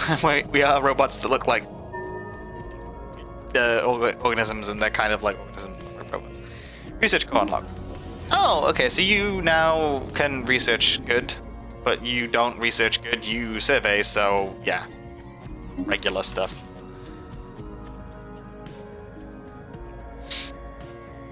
What do we got? Why are you not doing anything? You're not doing anything because I have explicitly told you to just sit there and not do anything. No, fair enough. Good excuse, I suppose. So now that we have those upgraded sensors as well, by the way, we should have them... Yeah, all of our starports get them. Starholds are good, and we'll probably want to upgrade particularly these Bastion systems into Starholds, so we can start putting listening posts and stuff in them, but it takes a lot of alloys. We don't have the ally production yet. I'm currently working on ramping that up. We'll get that in a bit. I really want ally megaforges, which can go around like magnetars and pulsars and stuff, but that's engineering tech, so we'll get there when we get there. Technological acquisition successful. Can't always have what you want. Let's see. Evaluate is produce Unity. Okay. Fair enough. So unrest. We don't really want an espionage, so that doesn't seem very helpful. More fleet command. Fleet command is good and very difficult to get through anything other than doctrines, so one can take this. It means you can kind of just waltz around with large single fleets rather than having to micromanage many fleets, and it does matter because the difference between, so say you're fighting an enemy fleet that's big and you fight it with several little fleets, they're less coordinated in their efforts, whereas if you manage to have one big fleet fighting, you can better manage their behavior, so you're more likely to win Plus, it's just much easier to manage. Ghost Warship. The Charmaca Raid. The purpose of the ship found in orbit above Yamato no Orochi 7 has become clear. More clear. The vessel was a flagship of one of the most prominent and prosperous clans in the Charmac Horde and a site of regular meetings of Charmacars from all over the Horde known as the Charmaca Raid. The clans were mostly insular, but occasionally they had to gather together to establish alliances, coordinate attacks, or address other concerns of the entire Horde. On average, a Charmaca raid ended with 53% of the Charmacars in agreement and the other 47% dead. Seems about right. Keep digging. This is a long archaeology site.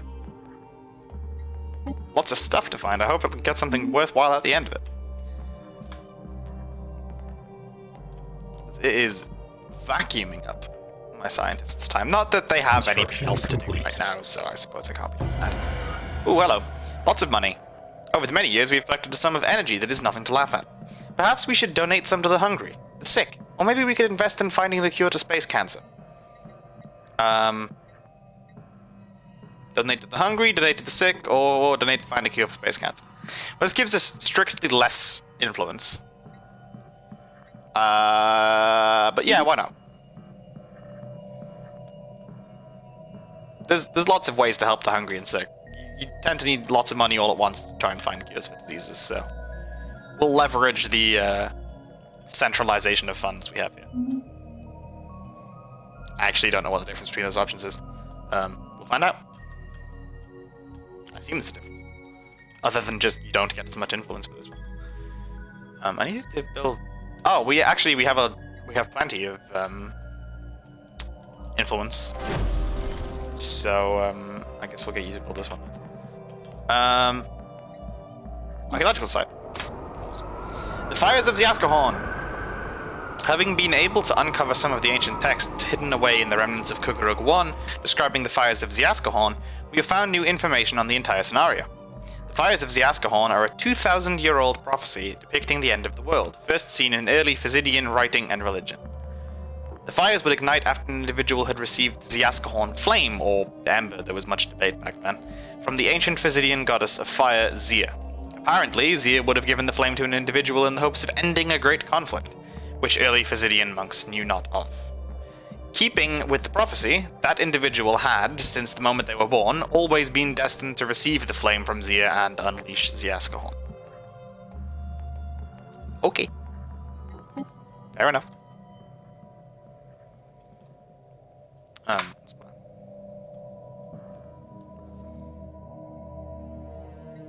So we actually have plenty of influence now, which is nice. We'd like to... Complete.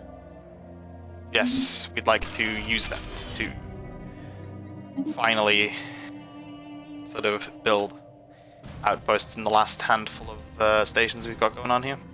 What are you doing? Oh, absolutely nothing. Fair enough. I suppose that's a reasonable answer. Hang on, are we going to have mode stabilization soon? 9 months. Should we get ready for that then?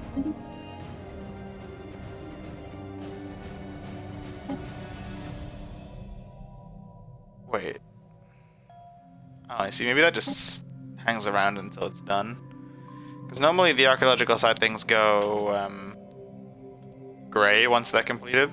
Slash not there. It's like this, can I find one as an example? Have we finished any archaeological side chains yet? Here, this one, yeah. So I don't really know why that one's still white. Maybe it's because of the event chain. Who knows? You. So, yeah, you go get ready to build the harvesting traps there. You go and build me an outpost here. Speed things along a bit over there. Very, very, very, very slowly losing rare crystals still, but that's fine. That's a much more manageable drain rate. Nothing's getting built here because nothing needs to be built because we already have ridiculous excess of jobs because of the way the districts work in ringworlds. But is there anything we want to build? Energy credits into admin cap. Energy credits into admin cap. Well, that just seems strictly better. Oh, you're going to put 2 on it, fair enough. Is there anything we really need? I mean, the only thing I'd want would be more pop speed, but you can't get that, so... Okay, hang on a second. We finished an archaeological site. Baron, here we go. A Gruner data crystal. Coordinates describing the location of another former Bale colony have been extracted from a shattered Gruner data crystal. Perhaps this planet will boast some of the riches sought after by the Bale's ancient enemies. Yeah, so the way this works is there's a bunch of them and you do one, and the next one, the next one, the next one, the next one. So here we go. Situation log adjusted. And you have been putzing about with this.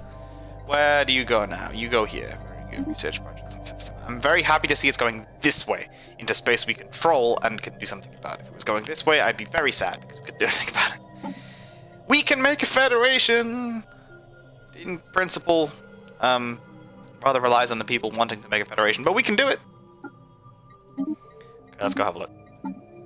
Okay, sure.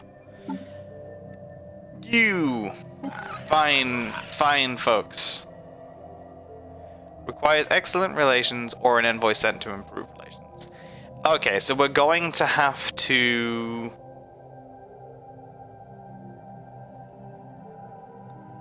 I mean, it's gonna take goddamn forever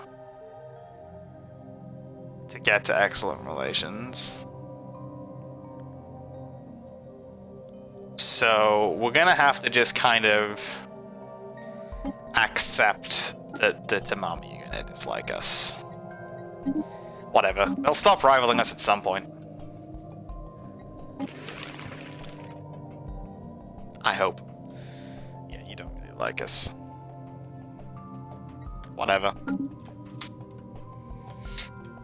So, okay, so we've now sent an envoy to improve relations. So, form a federation, please.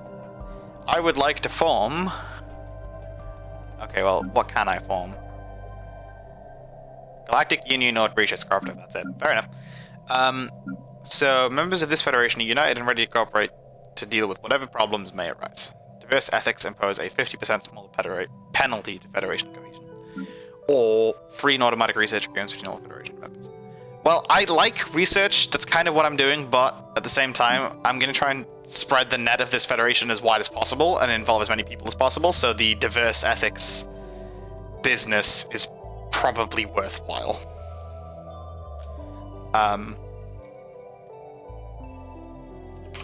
Well, pardon me for being extremely egocentric, but this is rather the point, isn't it?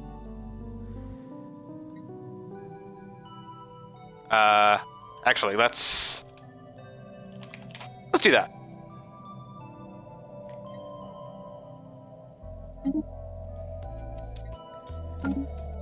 What say you? Diplomatic federal cooperation. Oh God. Okay. Let history record that on this day, the governments of the NEX Directive and the glorious League of Bafabas signed a Treaty of Federation. As founding members of the NEX Directorate, they will now face the future as firm allies. This new galactic union will serve as a shining example to the rest of the galaxy of all that can be accomplished by working together. A new era of interstellar diplomacy has begun. Now let's make sure we're in charge. Communications established. After successfully translating their language, we have established communications with the Artisan Troop. Nice. Thank you, friends. The United Buffian traders, who these guys have found, and we hadn't had an active sense link for a while. We now know who they are. Hello! You are fanatic xenophiles. Well, it looks like we'll get on very well. Some form of alien vessels in the... Yeah, we know who they are. Okay. We are losing Federation XP. Fair enough. We found a strategic research. Don't care. Archaeological sites in their systems. Don't care.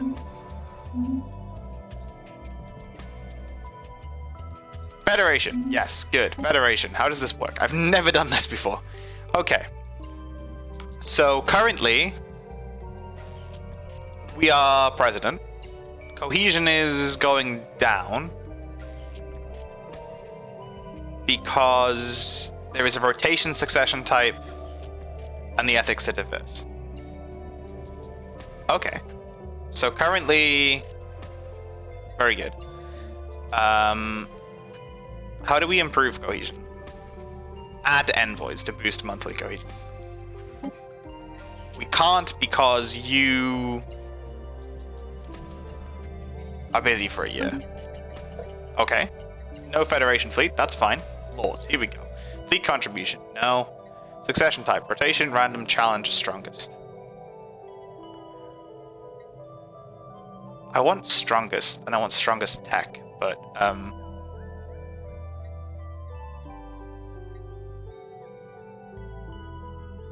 requires the centralization to be high.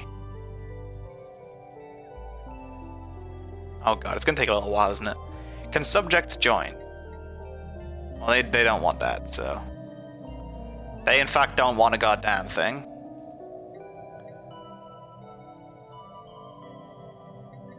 Okay. Well, that's just gonna kind of tick along.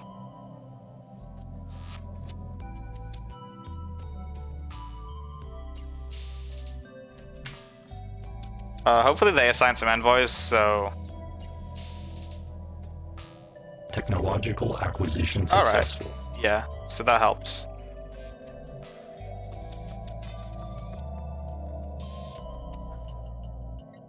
So, I will assign my envoy as soon as I can.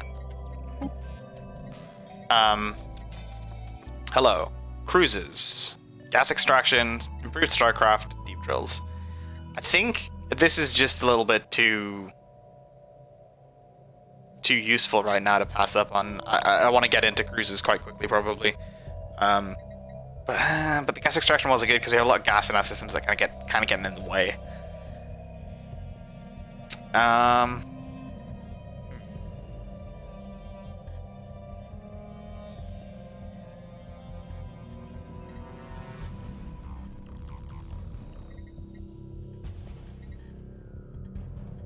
Let's take cruises. Okay, what the hell is happening? Do you guys like me? You do! Splendid! Ah, I see you are a species of culture as well. Quest to become subsidiary... No. Fight the Federation? No. Okay. We need envoys. We really badly need envoys. How do we get envoys?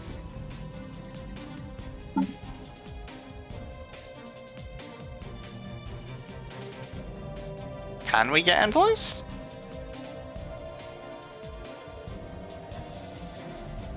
I guess maybe society research or something?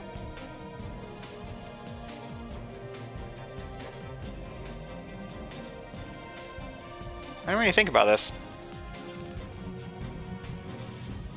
How in God's name does one get more envoys?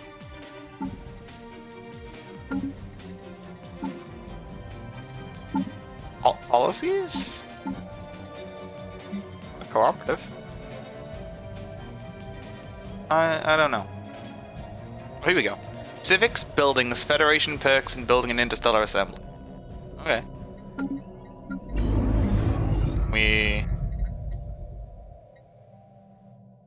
No. Okay. Civics? I don't think we can civics. Because we're a Gestalt. Oh no, civics. Oh, I see, civics. Right.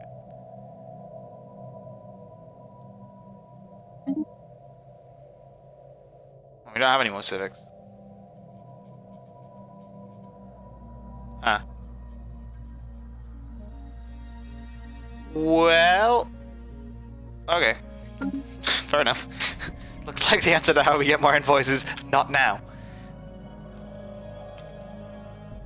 Oh, we want to get these people involved, though. We definitely want to get these people involved, because they're right between us, and they'll help me fend off these guys. These guys are nice and all, but they also are rivals of these guys. We want to get these people involved soon. But we actually need to stabilize the Federation first, just by saying that. It's a trick. Ooh, what? One of our... Excuse me. We are robots. One of our lead scientists is sick with a deadly incurable disease that seems to have come from a xeno species. Luckily, the disease isn't contagious, so the scientists will be fine, but this may halt progress. We're robots! We don't get diseases! It's not how this works! Whatever. Rest in peace. Yeah, I don't really know.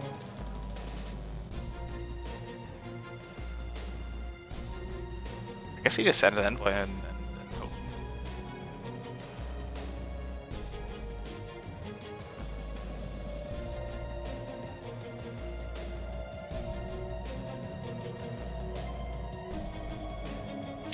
Fair enough. Someday they'll be like the galactic community, but I guess no one knows enough people yet for that. Technological acquisition successful. Remote harvesting traps, yay! Curator exploration lab. Eh. No. Well, it's rare.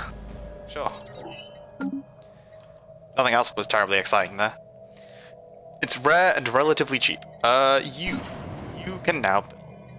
Thank God. Thank God it's not on the same system as the gas. Okay, we cured space cancer though. Hey, neat. Oh, and then we get a bunch of influence now. That's fun. Congrats everyone, we cured space cancer. We did it, Reddit.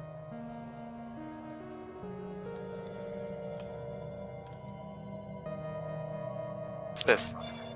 Alright.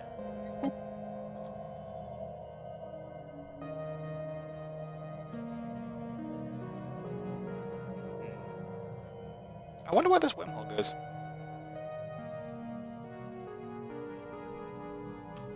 Be interesting if it went here.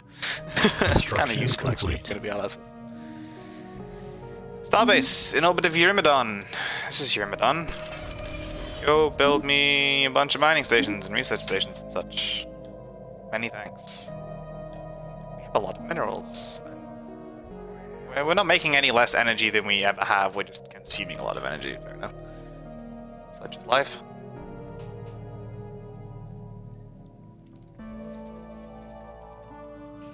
The agreement we signed giving you access to our databanks is running its course. Would you like to extend it for another 10 standard years, or do your researchers no longer require the information we have? Yeah, it's fine. We have the money. I like research speed. Construction complete. Volgan. Go build mining station. That's what you're here for. Construction complete. 38 days. Soon. Koval. And that's all you can do now. Yeah, that's all you can do for now. So, similarly, I would like you to go and actually orbit the star, so I know I've put you here deliberately.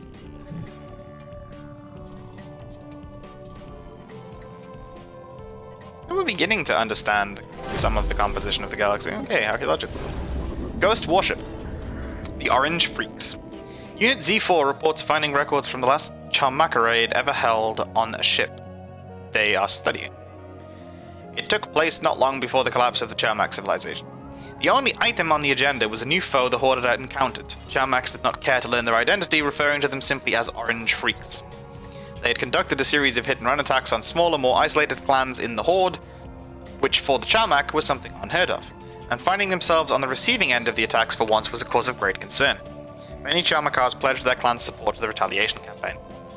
I'm sure that went very well, and that's why we're finding record of them being gone. Yeah, maybe not.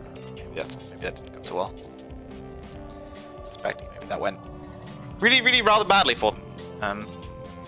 Yeah, see, I thought they were going to do this. Yeah, sure. So we're just kind of going to assume and accept that this is going to be a border system. We'll just stop here. It's fine. They can have it. I was kind of already like, I didn't want to move out here quickly, and I was like, well, if they're going to, then they're going to, and I don't care. It's fine by me. We'll just reinforce here, and we'll say, hey, this is our bit of the galaxy. It's enough for now. Should be enough in perpetuity, to be honest. We don't really need to expand very wide because of this ringworld start we have.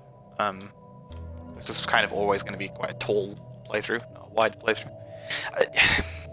This upsets me because I want to make use of the system, mostly so I don't be a hole in the middle of my empire. Because God, this is awkward. You have to go all the way around here. But I don't want to just kill space amoeba. But they're hostile, and I can't make friends with them. Which I hate. I want to make friends with them. I want pet amoebas, damn it.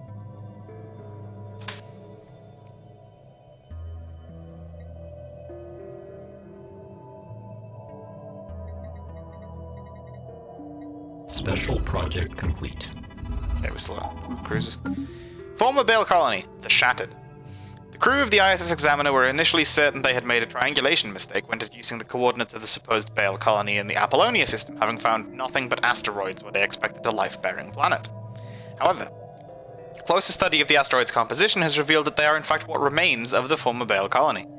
The once lush planet was blown into several thousand rocky pieces by some unknown collision, occurring roughly 7 million years ago. Deduction suggests the Grinner played some role in the planet's dark fate. One particularly promising asteroid has been selected for further study, as it appears to possess a large number of fossilized life forms from the lost planet. Pity, perhaps we'll learn more. Another archaeological site. Oh boy, is it here? It is here. Get excavating, yo. Okay, we can do this now, right? Yes. Make the thing work, please. Please make it work. Adjusted.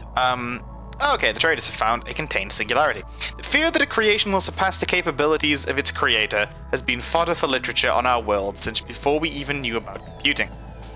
To this day, old stories of monsters being assembled out of parts of the dead or some such nonsense still inspire a cult-like following. However, Boothian scientists have finally done it, creating a self-improving intelligence that rapidly made their brightest minds seem like ants in comparison to the new singularity. Conveniently, Boothian researchers also put that superintelligence inside an unstable hyperspace field, which they can shut down at any moment. Critics say such an all-powerful being cannot be contained forever, and that eventually the intelligence will simply talk the scientists into releasing it, but such an idea is absurd. Why would anyone in their right mind let likely angry and malevolent superintelligence out of its box? Well, until such time as it does escape, the researchers are rapidly expanding their knowledge of physics and finding new avenues of research in all fields by learning from the being. Sounds perfectly safe to me. Marvelous. Okay. So in principle, okay. Very good. Situation log In principle, we adjusted. should be getting... Okay, I see. So our cohesion is now going back up, and once the cohesion goes up enough, we'll start actually gaining XP. Very good. New archaeological site.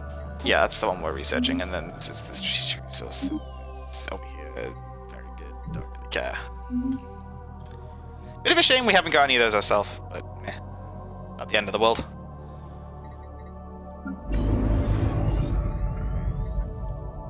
Processing capacity is fine. Yep, very good. Situation log Hey, at least we're getting a adjusted. bunch of unity out of other people finding these things. Diplomatic alert. That's nice. Supranational federal entity established. Oh, United... Oh, for Christ's sake, really? That's the opposite of what we wanted.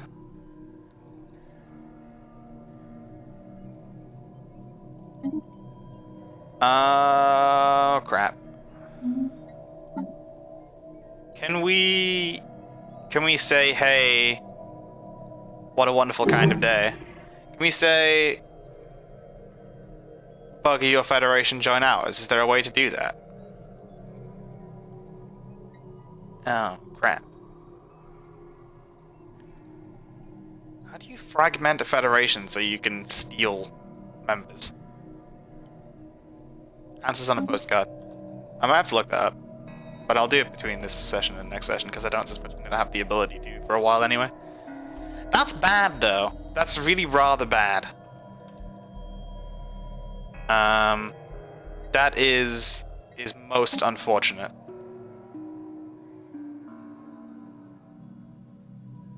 Huh.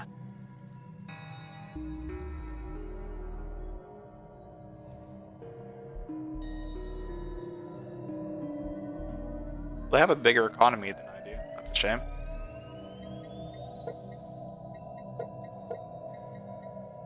What's the succession like? What's the point?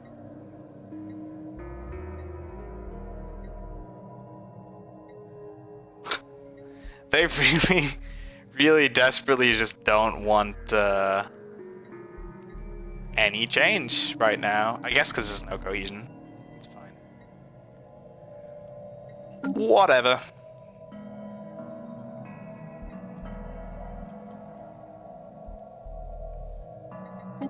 like a flag? No. Click to change Federation type.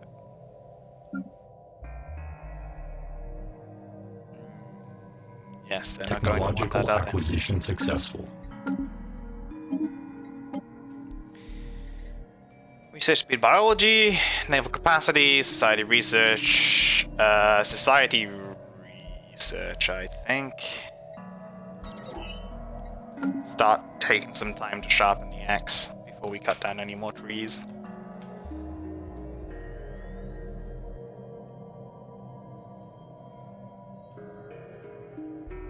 A nasty feeling we're getting boxed in. I mean, we clearly are, but as long as these guys are polite about it, we should be okay. Well, the attack is inferior to us, that's always nice. Hopefully we can just out-attack them. Blast them out of the sky with weapons they haven't heard of yet, if they do attack us. We've got some pretty good walls we're putting up here anyway, so... One hangar bay makes this difference of like 1.7k. Okay, our resource storage for minerals is full. Let's just sell like 10,000 of those. The resource storage for energy is much bigger. We don't need that many minerals right now. You finished making a mining station in orbit of something or other. Yes, good. Go do this. Nice. This is taking a hot second. I mean, I guess this is kind of it was an inexperienced science ship. It's now fairly experienced because it's been spending so long researching the fires of the Ascalon.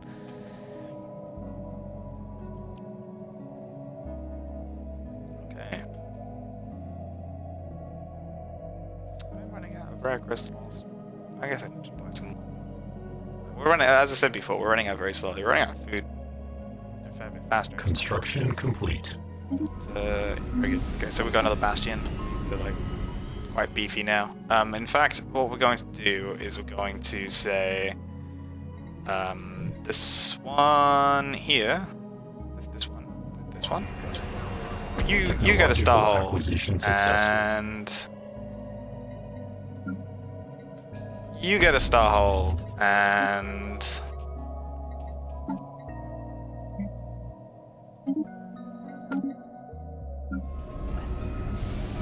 you also get a star hole. Okay. Shroud theory. Well, that's psionic-based stuff, which we can't really do anyway. More power. Yeah, more axe sharpening time, I think.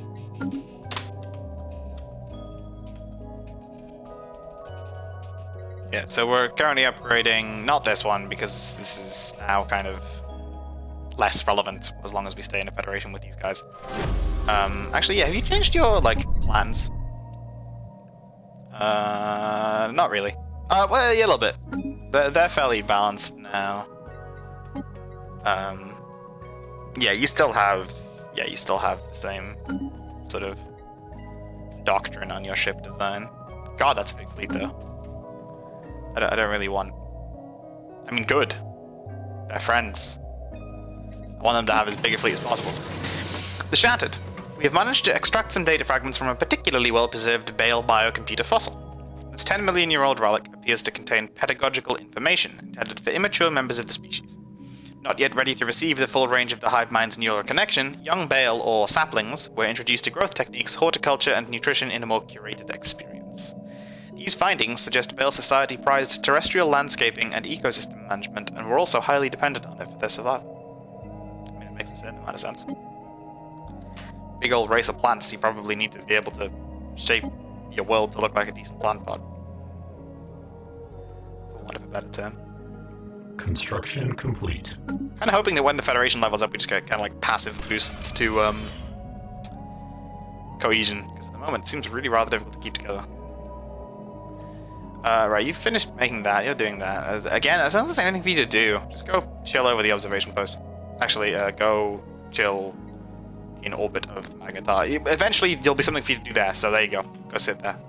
Wait until we learn how to build stuff around Magnetars.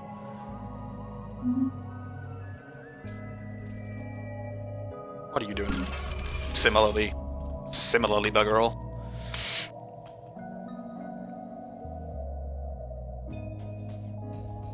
Construction complete. Maybe there's two in here? Yeah, there are. Okay. That makes more sense. We'll send a scientist over there in a minute once we get one that's finished doing stuff. You have built that outpost, so build me a research station and a mining station, please. And then I'm gonna have you just go sit in the home system in case you need to help out building the ringworld or something. I really want experimental subspace navigation to find what the hell is up with that star, but got it here.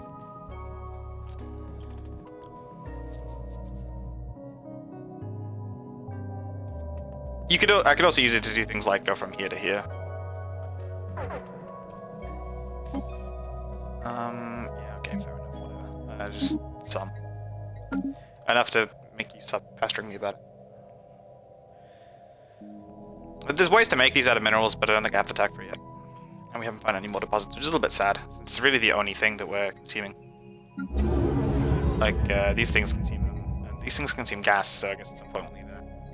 Moats are a bit whatever. I guess when you like upgrade these, they'll start eating things, maybe some buildings. I know research labs do when you upgrade research labs. Right, so these things are upgrading to starholds. We don't. We do have enough allies to upgrade this to a starhold, but I don't think we need to. And similarly, I don't think we need to upgrade yet. Just this one. Technological acquisition successful. Very nice. New research. What do we got? What have you got for me? Synthetic. Yeah, so there you go. Synthetic crystal plants. Star-based defense stations rather than defense platforms, which are nice.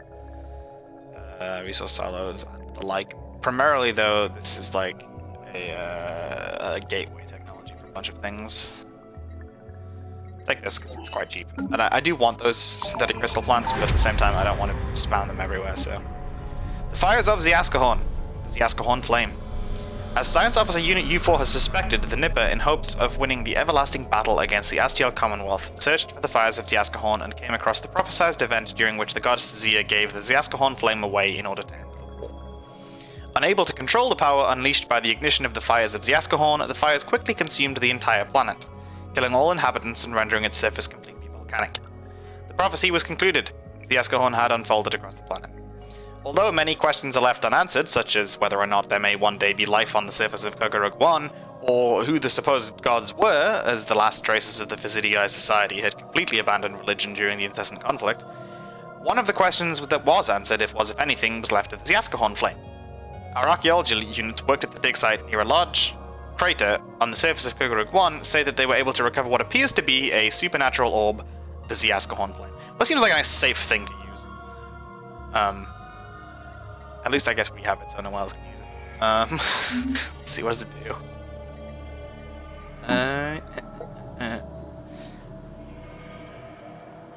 Passive militarist ethic attraction. Well, great.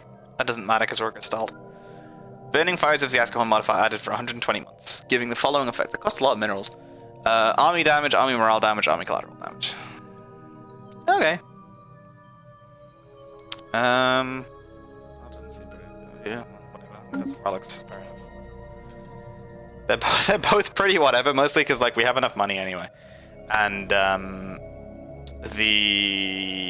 you're not doing anything. Go and do this. We have enough money anyway, and what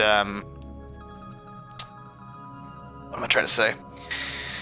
The happiness doesn't help because we're robots. We're not affected by happiness because we're installed. So it's highly whatever. Okay, whoa, pause. Okay.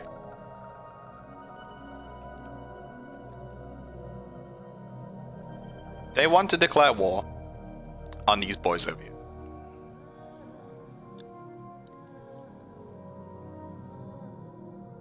I don't like that. How badly will it affect cohesion if I vote no? Won't tell me. I don't really want to just be going around like wiping people out because we don't like them. That's not really my vibe. going for here, Farbaz? Trying to save the galaxy, not destroy it.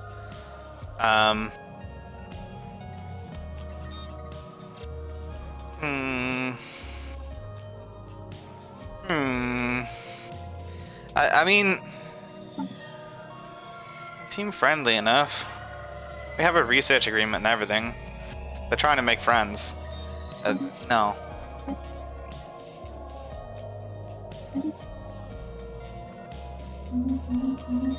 Okay, how badly has that bugged up our Federation? It hasn't. Okay. Well, that's nice. At least if we, I suppose that means if we get people into a Federation with us. Okay, minus 50 relations, who cares? If we get people into a Federation with us, we can sort of calm them down a bit and stop everyone declaring war on everyone else. That's nice. That definitely fits with what I'm trying to accomplish here. Okay, what do you go here? Yes, very good. Go orbit this in preparation to handle megastructure construction as and when it becomes necessary. Technological acquisition successful. And or, possible. Civic slots +1. Primary Nexus. Mega Control Center. Yes. Mostly Civic slots +1 is very exciting. Because we haven't got any, and I'd quite like one. What do we want? We want something that gives us envoys, primarily. I think. Because we really want to be able to get into the whole...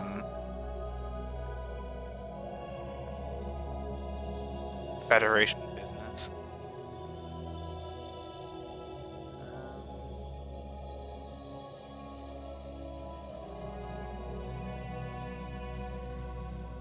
We could completely remove our energy upkeep. Probably not wise.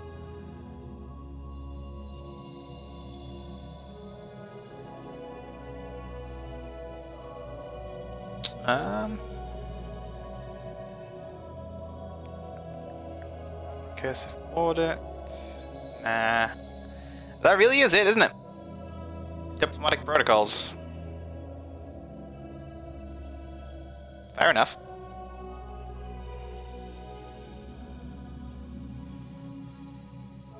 Yep. Any other diplomacy stuff? No. Well, that's what we take then.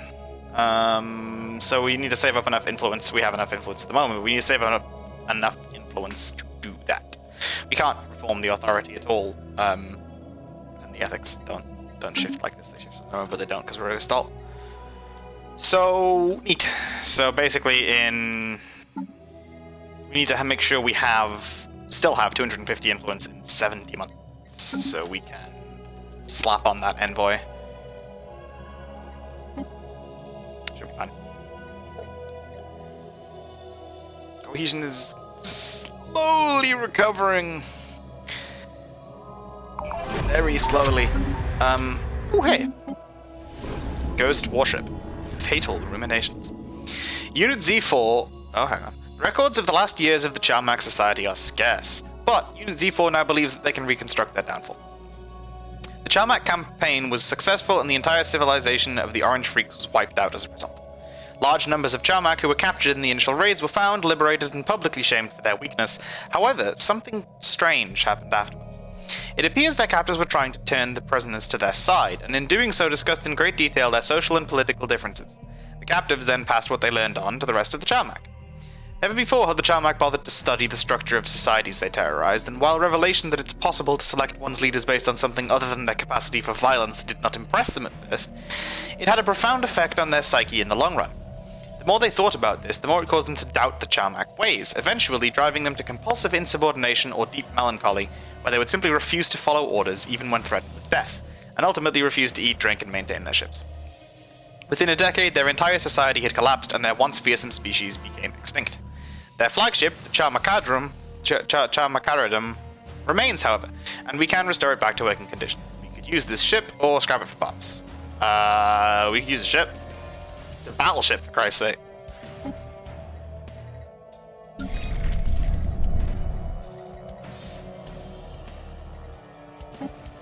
Yeah, I think we could probably use the ship.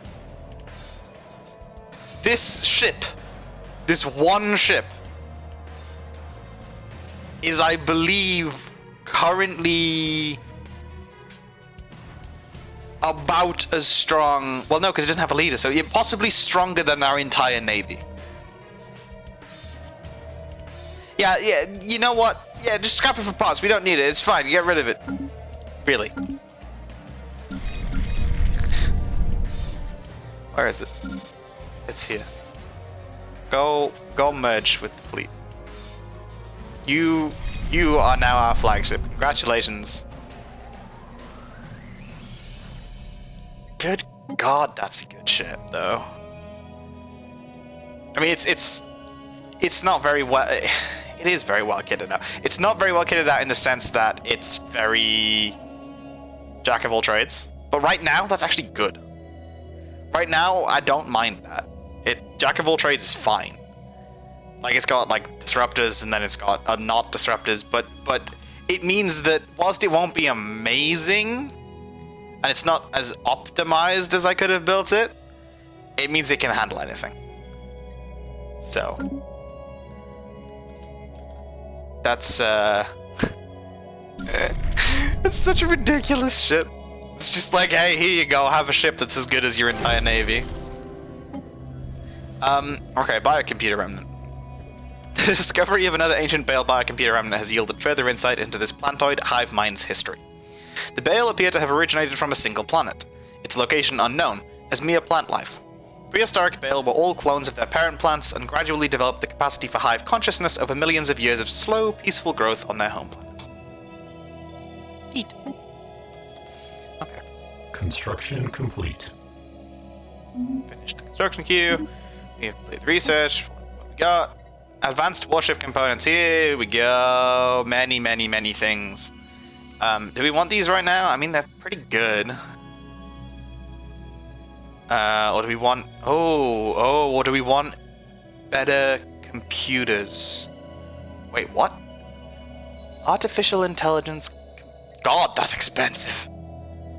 Oh my days. Extremely advanced computer system can intelligently run all combat systems on a ship without taking over the helm, allowing for complete movement control during combat. Available for carriers, fleet support ships, and the flagship.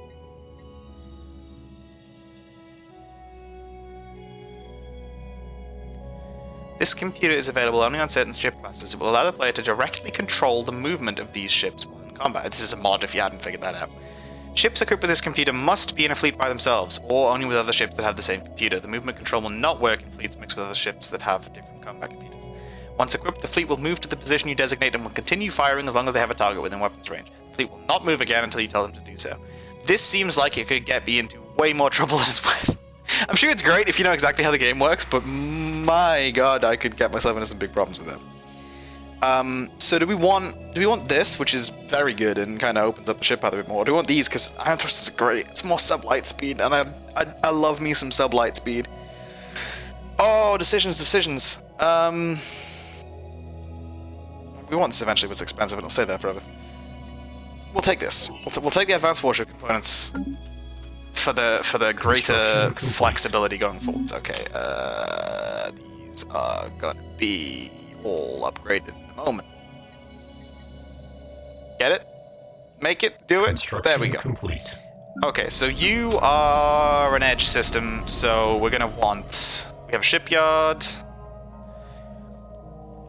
So you have a hangar bay. Let's just slap on a missile battery and a gun battery.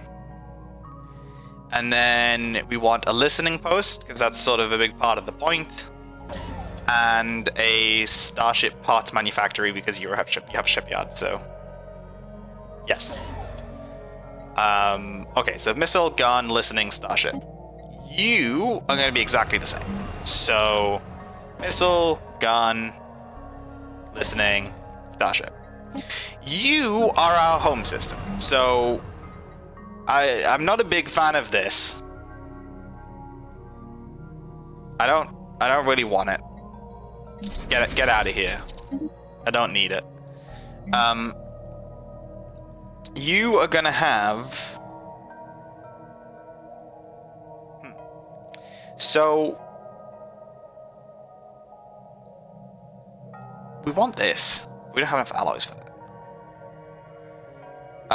We do want a starship parts manufacturer as long as you're going to continue to be a shipyard, and I think you should probably continue to be a shipyard.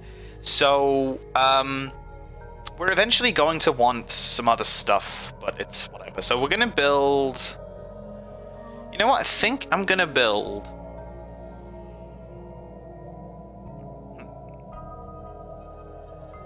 It's actually really interesting. Maybe I don't want this to be a shipyard anymore. Maybe I want to just dismantle this, and I just want this to be another anchorage. And we just build our ships, like, at whichever edge we want them. Because we don't need ships here. Almost ever. Oh, hello. Sure. So... Yeah, we're just going to turn this into, like, a hardcore anchorage. Kind of similar to, Zeandai. Zeandai's just... Yeah, it's just 2 anchorages right now, isn't it? Okay, so I'm just gonna dismantle you. I'm just gonna do that, and then what do we want?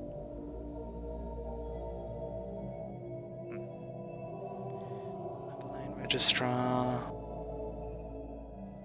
Well, it's only really helpful in the system. We are gonna want a... Oh, we're probably going to want a network hub, which we can't afford yet. And we're going to want a naval admin, which we haven't researched yet. So that's it. That's all, folks, for now. Just leave that where it is. Okay, where are you? Are you nearly where you're going? Sort of. What are you doing? Not a great deal right now. What are you doing? You're assisting research. You can probably assist research a heck of a lot better. So we'll switch them around at some point. You're doing that. What are you doing? Oh god, you're going like all the way to space. Don't do that. You should go here. Just go man the ops post. You are a 4, so you go go assist research here, because I think, like, yeah, you're at least pretty decent. 5 is well, hang on. You're a 5, and 5 is 18. Okay, it does. Fair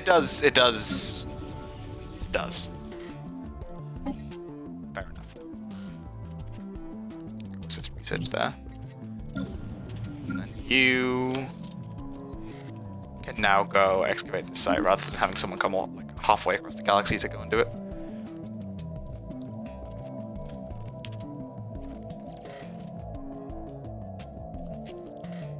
Where are these guys going? Are they trying to declare war on these boys? I'm not sure I'm about that, but I agree, I don't like them.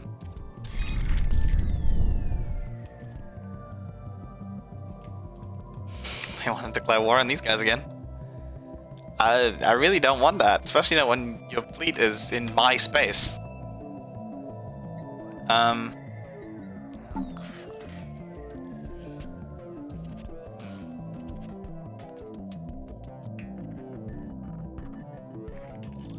Ugh. Oh, that's unfortunate. Oh, that's unfortunate.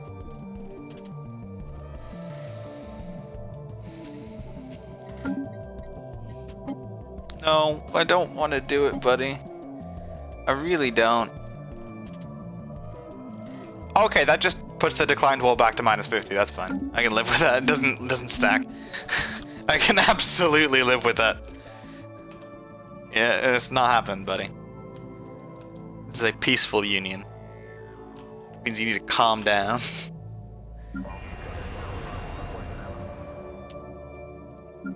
I guess at some point we'll turn you into a star. the allies to be thrown around like that right now. Right.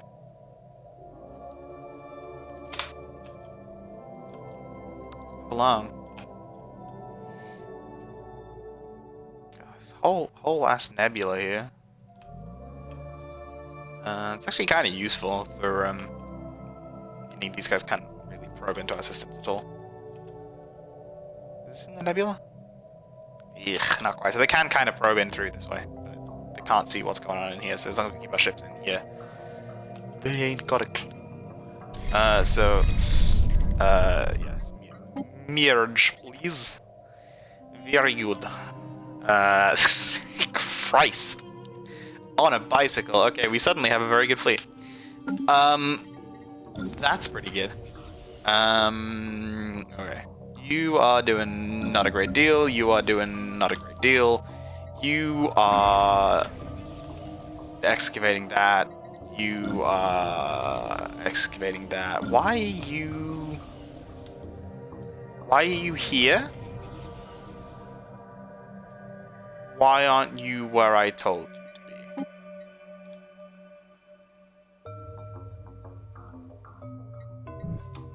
I don't know, but you're about to go there, so.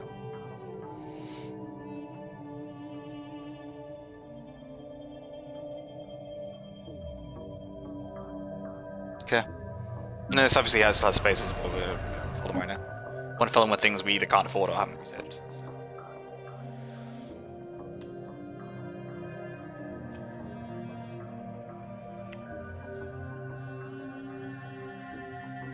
Our relations with the domain of Tamami looking pretty strained.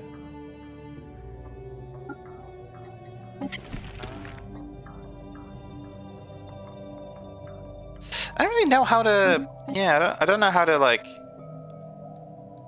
infiltrate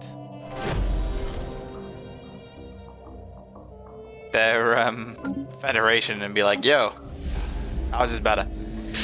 The Shattered. A Gruner data crystal has been recovered on B134-296, dating to some 7 million years ago. The data crystal contains partially readable military records pertaining to the planet's invasion. Apparently, the Gruner were expecting some measure of armed resistance and were not impressed by the incredibly slow-moving Bale.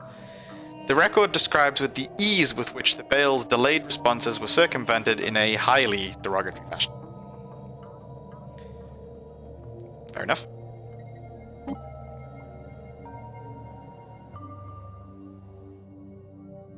Oh.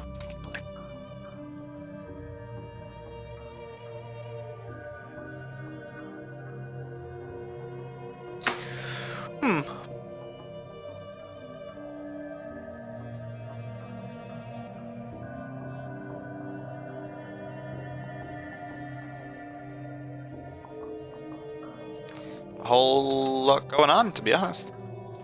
Just kind of waiting for a lot of acquisition research. Let's see. Oh, wormhole travel. That's cool. I mean, I want this as well, and this, and all of these, but this is rare. Yeah, let's take wormhole travel. And we can maybe see where this goes. That can't possibly go wrong. So could we just not... Mega engineering to do that. Shh. Oh yeah, we need to get into like battleships and stuff to get mega engineering. So going down the ship line makes sense. A long way from home. So this is the archaeological site up here we found recently. This one. Maybe the one on Delta Corner. The large building in the middle of the outpost seems to also be the oldest. It seemed logical to start at the very beginning of the settlement's history. The research has proven difficult due to the unusual design of the outpost systems, but eventually, Unit Z4 was able to decipher a large amount of data. The species that built this outpost called themselves Neotons after their distant homeworld. The base itself was referred to as New Neot. The building was abandoned at some point, and most of the crucial systems transferred to a better equipped facility. But some data and logs remain. Perhaps the early days held some sentimental value. Some of the messages cast the colonists in an unusual light, however. Base log by Commander Gore, mission date 1.01. Passage was a complete success. The base capsule suffered minor damage, but that's nothing we can't fix. The destination matches our models, but to witness it in person is still shocking. It is unsettling to look at the sky and not see any flux residue. The fusion-powered celestial glow is so much brighter than I imagined, almost disturbingly clear in the black sky. The lack of access to flux sample means that our research will take additional time, but considering the time differential, this should not be an issue. It seems like the colonists did not just come from another planet, but from another universe entirely, though considering they lived long enough to make the log, their home universe might not be so different after all.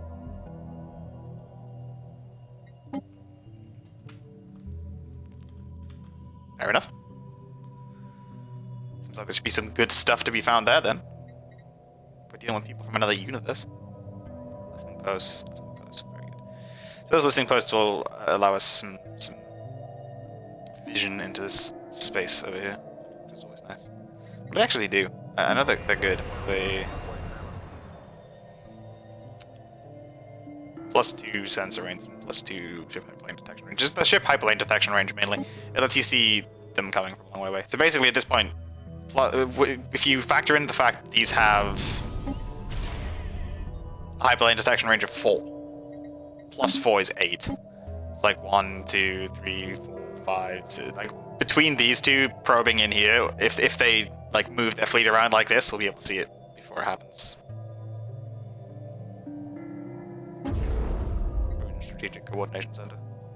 Fair enough.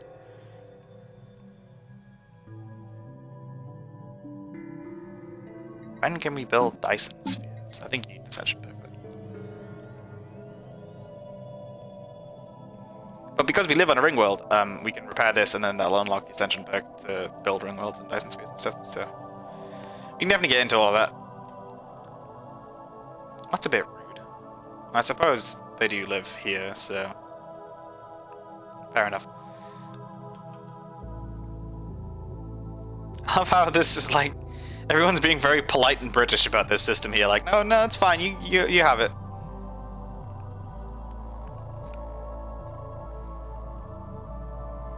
What's this? Oh, microquasar. Neat. It's a star that's eating up another star. Smaller version of the quasar, which is a double star system in which the remnant of the first star compressed into a black hole of enormous mass, this one, is gravitationally connected with the second star, which moves in close orbit around the first component. When this occurs, the accretion of matter from the companion star to the black hole occurs, accompanied by sporadic ejections of jets of matter and X-rays. This, basically. So let's try this anyway. Construction complete. Rather neat astrophysical structure. Okay, let's just finish making stuff. Some good naval capacity because of these anchorages. Once we get the naval administration, they'll get even better. Oh, yep, you're just waiting. Excavating. Fair enough. So at the moment, we really are just kind of waiting for something to happen here. We've got some excavations going on, which are good, but then other than that, we're just trying to get this Federation level up. This needs to, the cohesion needs to improve so that we can start building the Federation.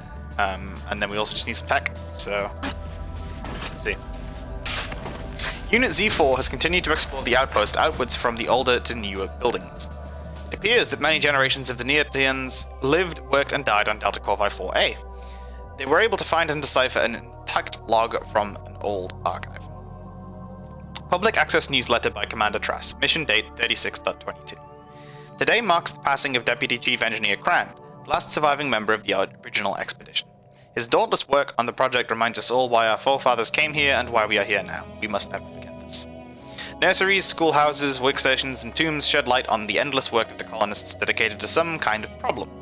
It is unclear at the moment why the colony collapsed. There is some superficial damage consistent with combat that might have disrupted some critical systems, but it's too light to indicate any deliberate attack.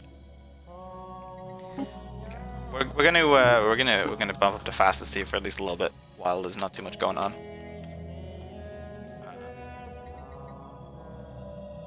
Should be fine.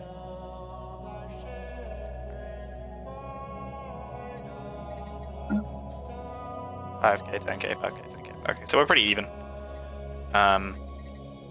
We're notably ahead. Okay, these guys are ahead of us in tech. Technological acquisition but we're notably ahead of successful. everyone else. Okay, we got the advanced warship components. Now we have dry docks. Ah, yes, dry docks let you ship better. Basically, they're the naval administration equivalent for shipyards, and they give you a crap load of shipyard capacity. They give you like +5 or +7 or something. So each individual shipyard starbase can build way more ships in parallel. But alloy megaforges. Oh, but alloy megaforges. Oh no, hang on. They're the ground-based ones. They're the ground-based ones. Never mind. That's not the extremely hype build it around a pulsar one. Yeah, let's take Starbase Dry Dock then. It's really good and it's a rare tech. So, we finished Grunner battle orders. Another Grunner data crystal has been unearthed, detailing a series of military orders, including the coordinates of another former Bale colony. Strange that. Our archaeologists, eager to further unravel the history of these two foes, are uploading the data now. Third time's the charm? Situation log adjusted. Yeah, I feel you on that one, though. Where are we going? We are going to...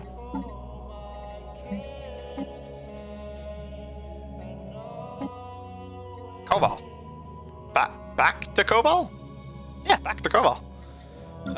So, yeah. Go do this.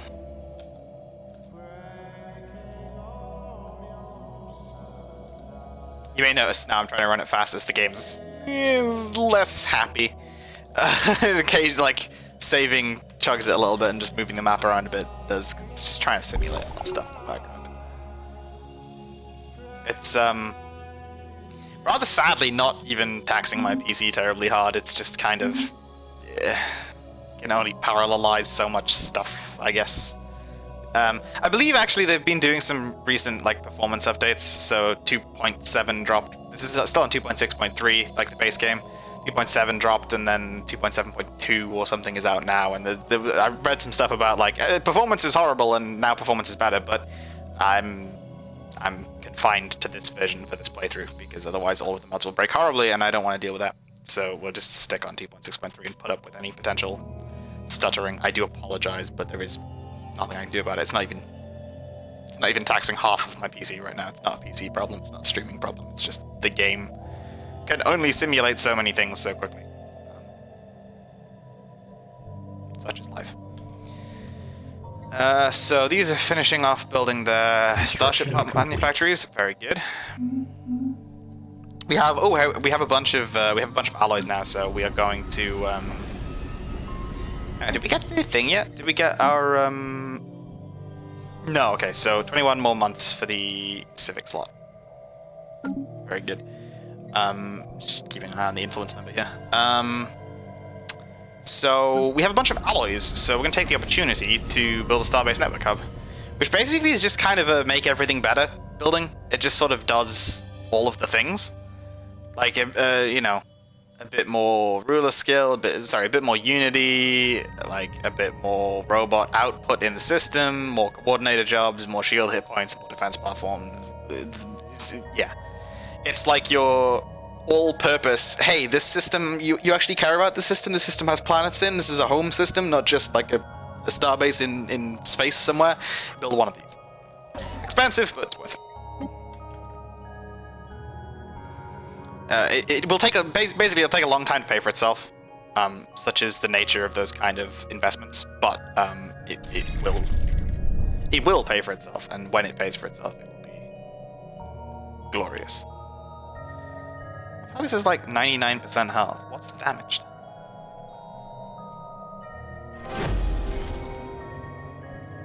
Raider ships? No, they're all full. And I can't heal either. There's a heal button here, but the fleet has maximum health and armor. But it's only at 99%. Go home, Stellaris, you drunk. Archaeological site. Outsiders. More of the Neotans. It seems the Neotians maintained relations with one or more alien civilizations that were present in this region of the galaxy.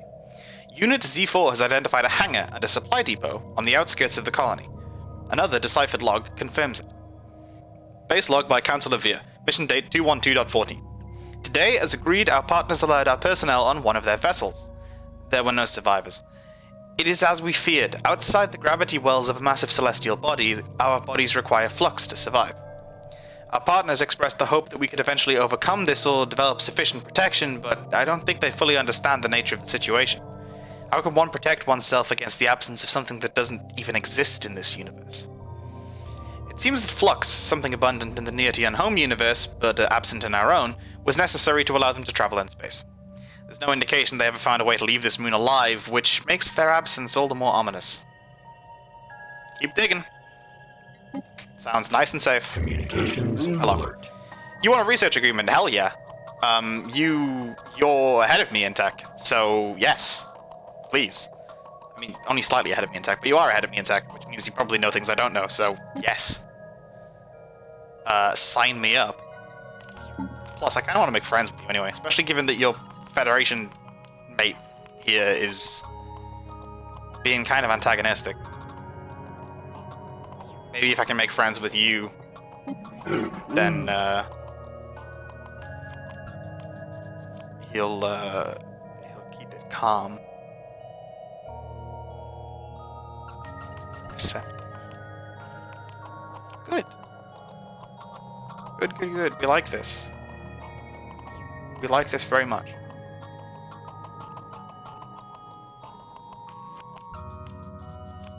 Yeah. I'm pleased about that.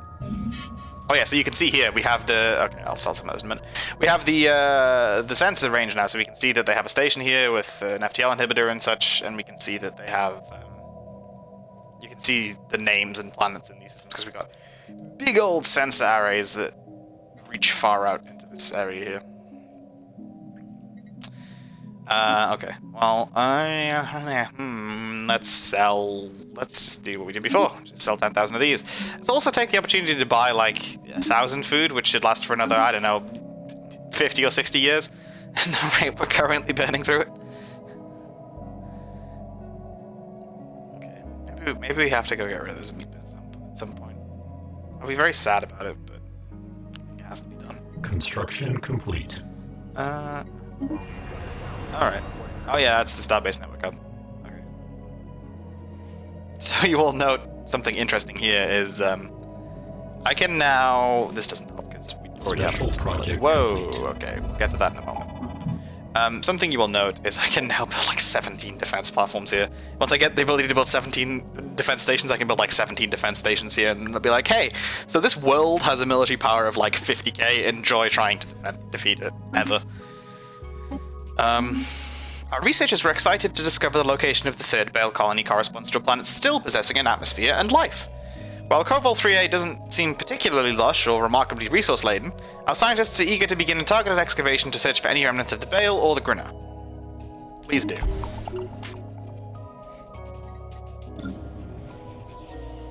Go nuts. Make it happen.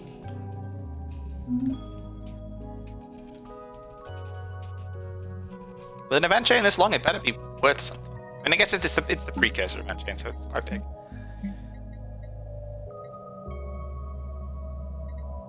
You normally get a precursor.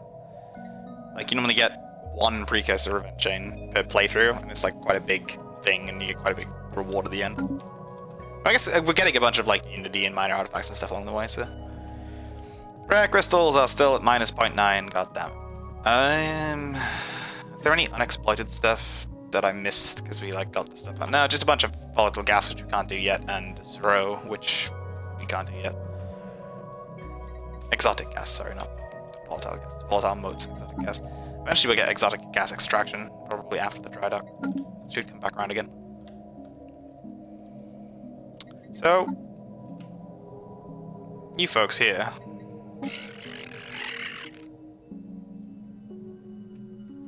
You're friendly. How's the Federation doing? Well, in theory, if we can get them in here, and they send an envoy, then that'll actually improve cohesion, because of how much diverse ethics don't really matter. Hum. Yes. Okay, we're gonna try. Might be a horrible idea, but we're gonna try. Yes.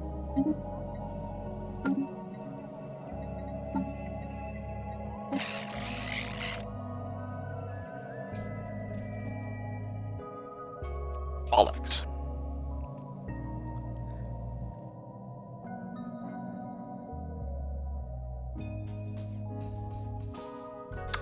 They're rivaling them. Is there a way to stop people from rivaling other people and be like, yo, hey, can you make friends and such?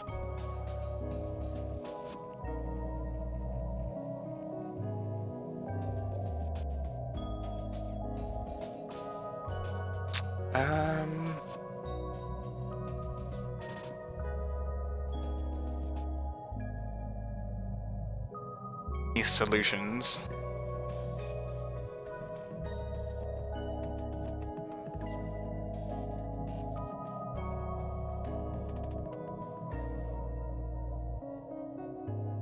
I don't know.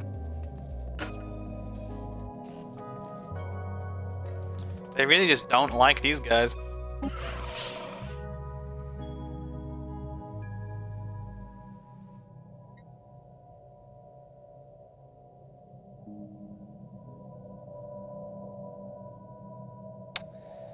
This is a problem.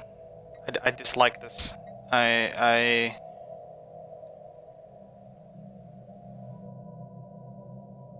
Oh, I see. Yeah, otherwise it wouldn't be a federation anymore. Yeah. Okay, let's see. Break research agreement. Is there a way to be like, yo, stop? Like, can I just be like, hey, I will trade you. I will pay you $20 to stop pestering those guys. I don't think there is. I don't think it's that deep and sophisticated. Okay, tradition time.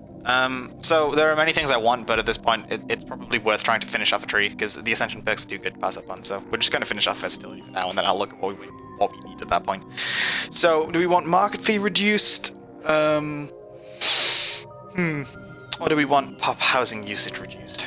We've already got a shed load of housing, but at the same time, just never have to build any Nexus segments. We're gonna get them both. We'll take. Well, this is irrelevant because we're never gonna run out of housing before we get the next perk, so we'll take this.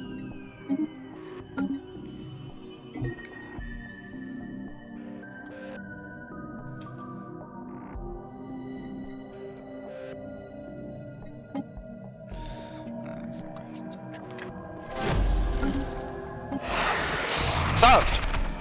Diminished capacities. Excavation at Koval 3A has revealed a number of fossils clearly related to the Bale. But, curiously, these specimens appear to have diminished neurological organs required for subspace EFAPS communication. Yes, words. That is to say, the ability to communicate neurologically over great distances, a faculty unique to hive minds. Okay, so they forgot how to hive mind. Fun. What definitive causes may have precipitated this evolutionary swing are unknown, though it would be remiss to assume that the Grunner invasion was unrelated. Further investigation is warranted. Yeah, it seems like it is. It seems like it definitely is. I like me some further investigation in this instance. Yeah, there really needs to be like some diplomatic solution to be like, hey, can you make friends? Please, can you be friendly with the people and such? We've received a communique from a previously unknown spacefaring empire that called themselves the Scientific Citizenry of Mrazensnaf. Mrazensnaf? Have pronounceable names, people. Scientific Citizenry of Mrazensnaf. They claim to have learned of our existence by listening on the communications of another empire in contact with them. Fair enough. Hi, folks. How you doing? Greetings, Mrazench. Well, you're tech-based, so I like you already. Plus, you're fanatic materialist, so you like me because I'm a robot. Neat. Abandoned Gateway. An ancient space station of some kind has been located somewhere in here, probably, because it showed up at the same time. At the edge of the XT-81 Singularity System. Where's that? There it is. The strong residual subspace signature that surrounds the station indicates that it may be a gateway of sorts, part of a theoretical network of similar stations that at some point would have allowed for near-instantaneous travel between different parts of the galaxy. Assuming this is a gateway, its current state of disrepair has rendered it unusable. If it could be restored into working order, its owner would potentially be able to access any other functional gateways in the galaxy, enabling travel across huge distances in a matter of days. Great. Hello, friends, how are you? You like me. Splendid. You won't do this straight away.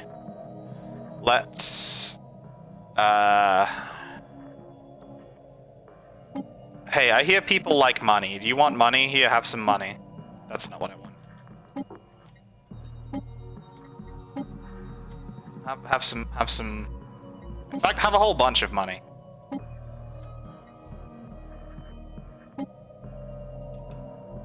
People like money these days, right? Excellent.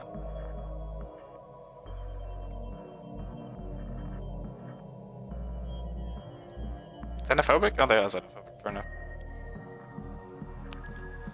Just to get machines, passive cycles, synthetic skins. Yeah, okay, so you currently have a fair enough, and closed, and fair enough, and great. And what I want is a goddamn research agreement. It's fine. This opinion will go up.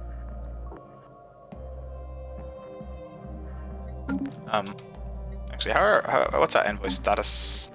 Nah, still busy. Yeah, so, it'll be nice to try and make friends with these guys and hopefully stop them from becoming part of this. I don't know if they'll agree to become a federation with us, though, given that these people are in the way. I don't know how any of that works. Like, I feel like there should be ways to go to the United Boothian Traders and be like, you don't want to be with him, you want to be with us. We might just have to wait for that federation to naturally break up. Successful. Unspent civic points. Oh!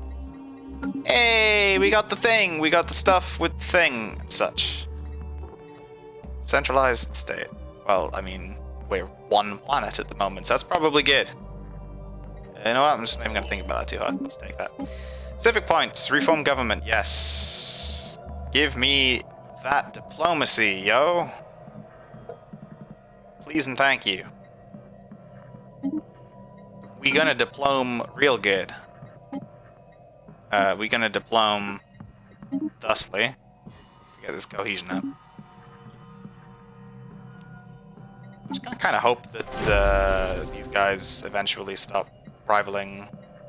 Situation log adjusted. Hello. Breakthrough initialist drive. Glorious League of Bafabas. The biggest limitation of sublight space travel is not our thrust technology, but our own biology. Ships can handle far greater G-forces than the squishy beings inside them. Bafabas scientists have shown that a small targeted hyperspace field directly between our engines and the rest of the ship can absorb inertia, effectively reducing any amount of external acceleration to a tolerable interior G-force. Apparently, there is a small chance that bits of the ship and crew could also leak into hyperspace, but that is a minor price to pay for this kind of speed. The test crew did return with 98% of their limbs, which is within the margin of error. This technology will surely revolutionize ship design and have far-reaching applications in engineering. I like that. Okay, so, you guys, you. No, not you. Stop it! I want to make friends, damn it!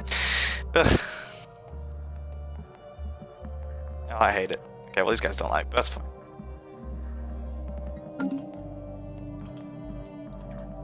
Their Federation partners quite like me, so they probably can't do that. Well, okay, we got a thing going. Outsiders, here we go. More Neapolitans. Unit Z4 has identified the most advanced laboratory complex in the Neotian colony. It contains most of their research data, but we lack the necessary frame of reference to fully understand the implications. Some of the logs at least provide an insight. Classified log by Chief Scientist Dalk, mission date 331.79. I think we got it. All the hard work has finally paid off. The model suggests a means to completely halt and partially achieve a reversion of the flux decay. I can't wait to contact the homeworld. I can't wait to find out what the homeworld really is like. It seems at some point Neotians have faced an extinction-level problem, flux decay. It's not exactly clear what flux decay was, because it's not exactly clear what the flux was. But it's something the Neotians thought would threaten to destroy the entire universe if left unchecked. Facing a critical time shortage, they found a solution. To send some of their best and brightest into our universe, where time flows significantly faster, believing that then the colonists would have enough time to solve the problem and report their findings out. Keep digging. Okay. Keep on digging. Ooh, we're actually approaching our admin cap soon. That's interesting. I'll have to look at that. Because that's going to start making our traditions more expensive. And kind of our everything more expensive. We really don't have a lot of Unity income. Is there a good way to solve that problem? Do we have Unity buildings?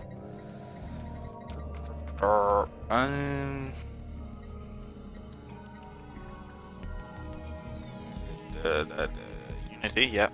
Hunter Seeker drones.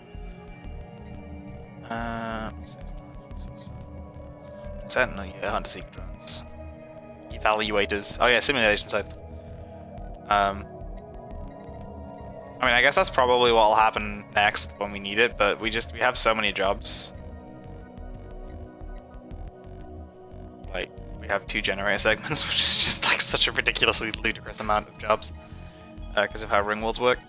These things can support like literal hundreds, maybe thousands of population. I really want this to get faster, to be honest. I don't know that there's a good way of doing that. So, yeah, basically, that'll just sort of happen when it happens.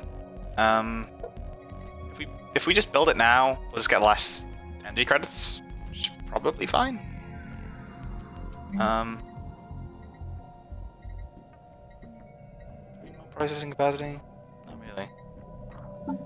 Got some, yeah. Well, we really, really badly need to not drop below 0, but that's fine. Yeah, let's build a simulation site. That sounds like a thing to do.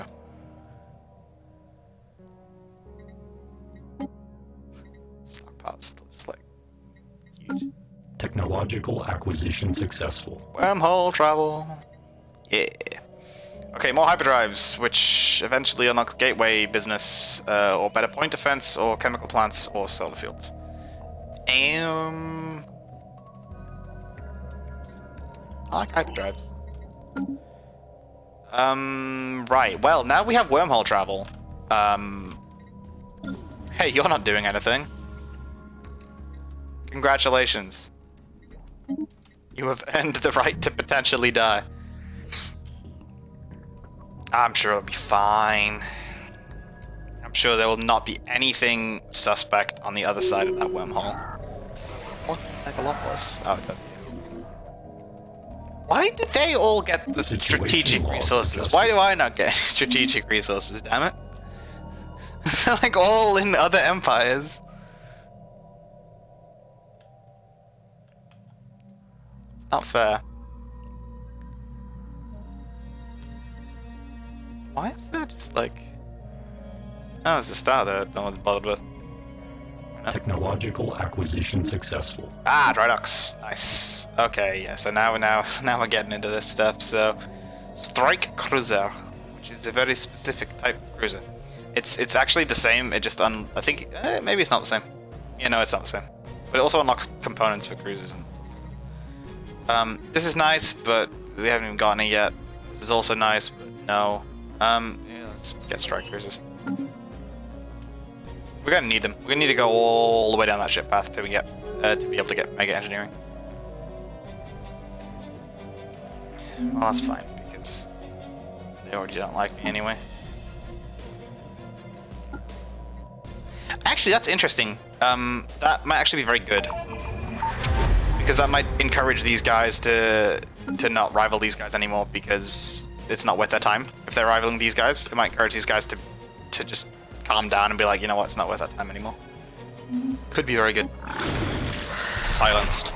Younger Bale fossil specimens have been uncovered from the geological record, though these no longer have diminished hive neurologies. Instead, the structures required for subspace FFAPS communication are entirely missing. Carbon dating of the specimens has confirmed that some hundreds of years following the Grunner invasion, the Bale began to devolve their ability to connect to one another as a hive mind. Unfortunately, it seems no further relevant data can be extracted from this site. Okay. Is that just it then?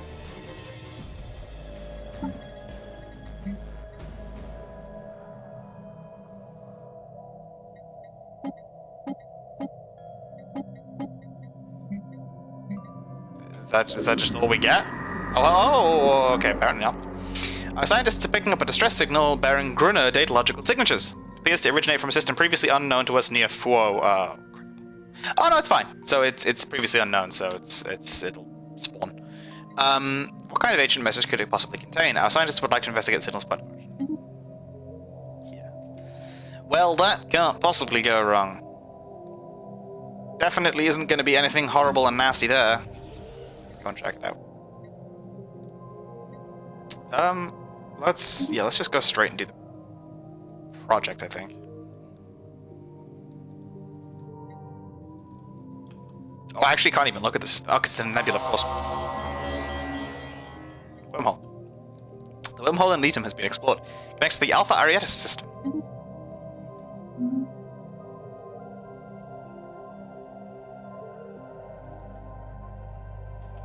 The what system?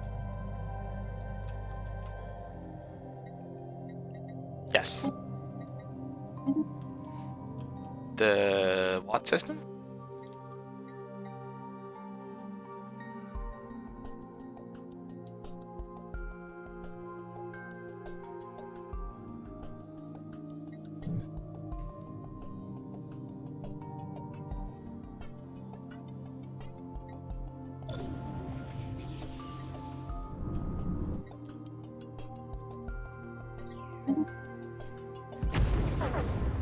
Executing evasion protocols. The ISS Elucidator has encountered a massive being of pure energy in the Alpha Arietis system. A veritable vortex of psionic forces, this entity should only be approached with the utmost caution. Bafflingly, the Alpha Arietis system itself seems to be entirely devoid of any connection to the subspace hyperlane network. Whether this entity's presence has severed the system's hyperlane connections or if unexpected subspace fluctuations trapped it here is unknown. One matter is known, however. The repeating system signal we first registered in the Letum system appears to originate from Alpha Arietis. Well then. Okay. Right. I see.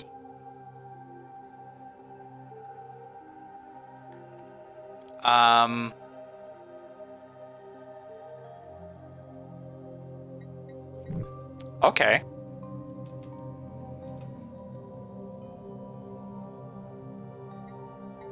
Currently evading hostiles. I kind of want to just do this. Just sort of gently poke my head in there.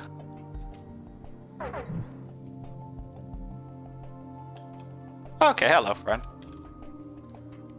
Corrupted avatar, psionic entity, creatures of the shroud hostile.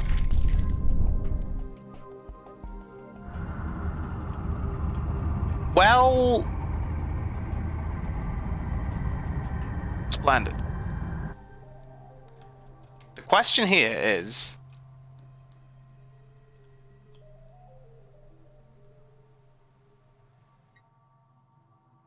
Is it going to try and travel through that wormhole?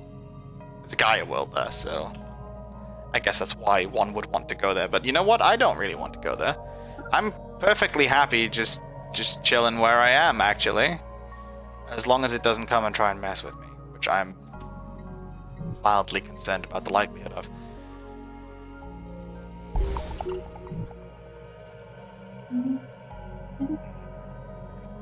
Precursor expedition. Oh, right, yes, this is the thing, the business.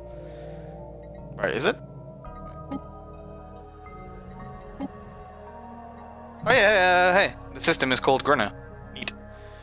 Yeah, so as soon as our science ship entered the system, we discovered the archaeological site, which is neat. But there's still a project to research here, right? Or was that the project?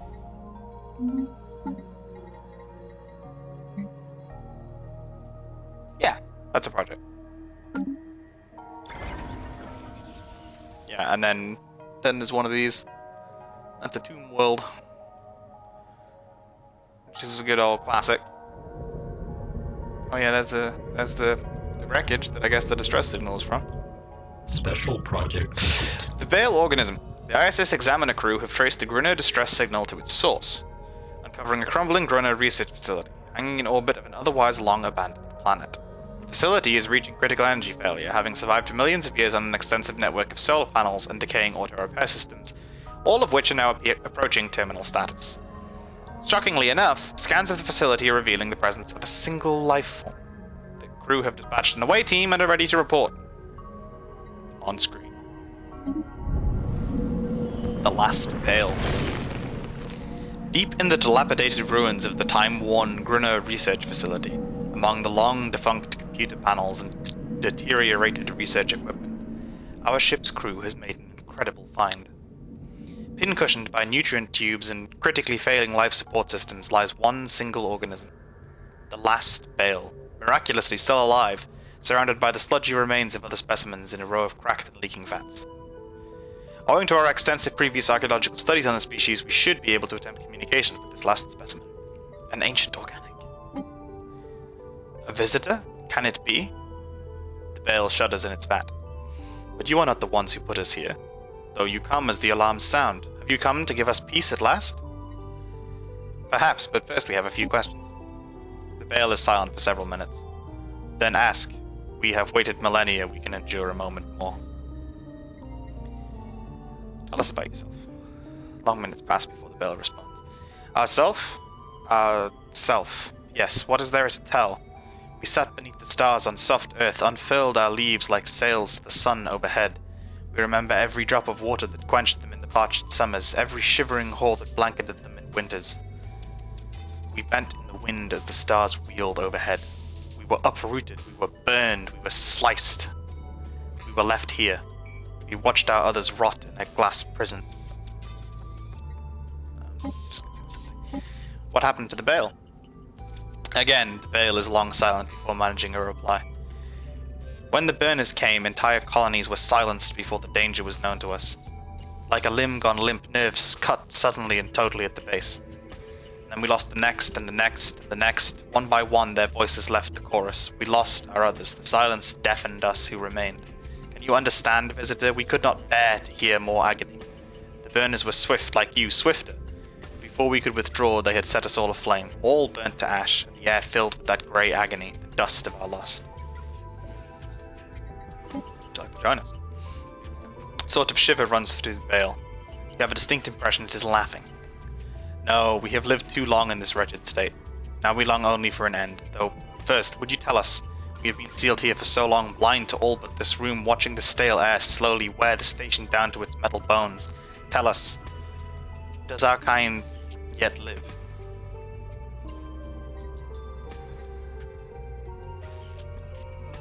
In a sense. Slowly, almost imperceptibly, the leaves of the Last Veil shrivel in on themselves just a little more. Perhaps that is best. The machine pumping mysterious fluids in and out of the creature's body begins to sputter and hiss. It is clearly on its last mechanical gasp, and the Veil will perish without it. Silence, yes. At last it approaches. We welcome it, as our brethren did so long ago. Farewell, Nex. May your kin endure less agony in this world.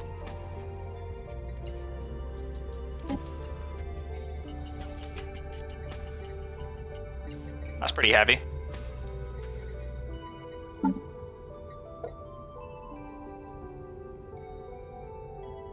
Passive pop growth speed, doesn't matter. Passive monthly society reset, that's nice.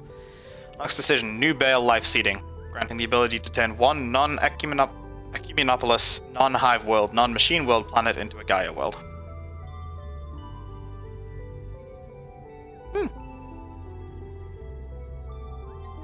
Veil.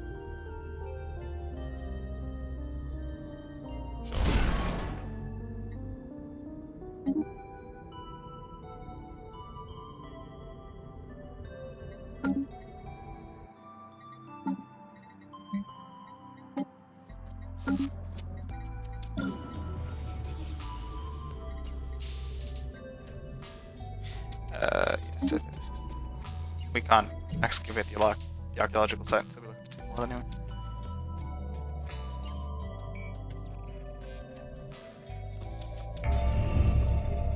Guess a capital complex. Science expedition team led by Unit B7 from the science vessel ISS Examiner has found something remarkable. The ruins of an advanced precursor metropolis drape across this world. Dominating all around it, an enormous and once elaborate structure lies within, leading us to believe this was the capital to a long-lost culture, perhaps even an empire. That'll be this one here. Greta Prime. Ancient shipyards.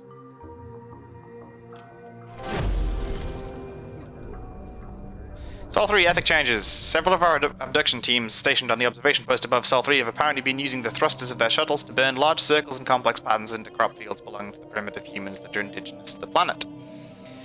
The shuttle crews have been severely reprimanded for this prank, but the crop circles appear to have taken on some sort of religious significance for the natives. A new religion has formed based on these patterns, and it is gaining popularity among the humans at an alarming rate, so they're going to become spiritualists.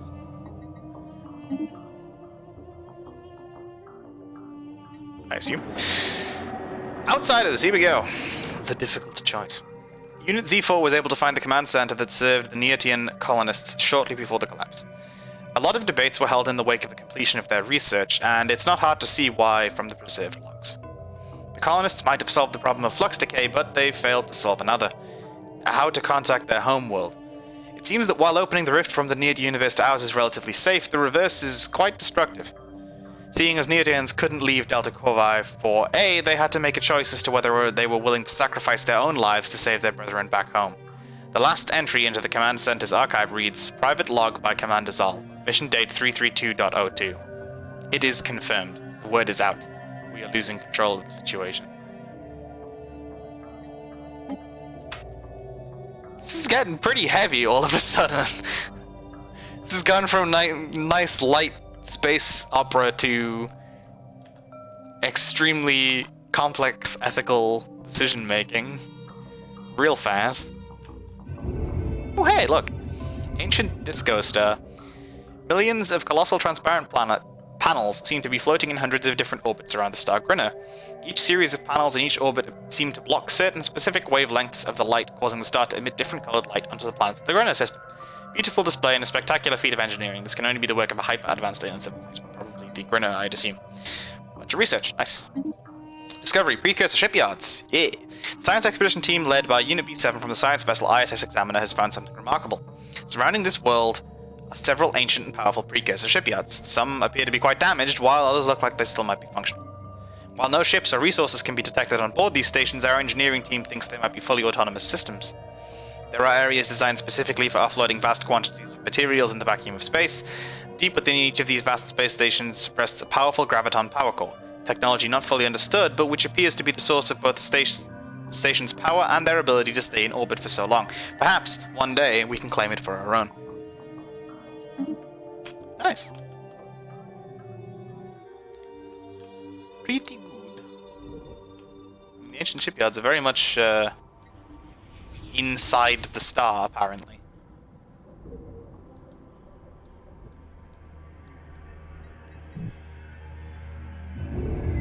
Precursor ruins. Science expedition team led by Unit B7 from the science vessel ISS Examiner has found something remarkable. Desolate heat from above and infernal sands below make this world a living hell. Despite that, several abandoned and odd edifices mark the surface.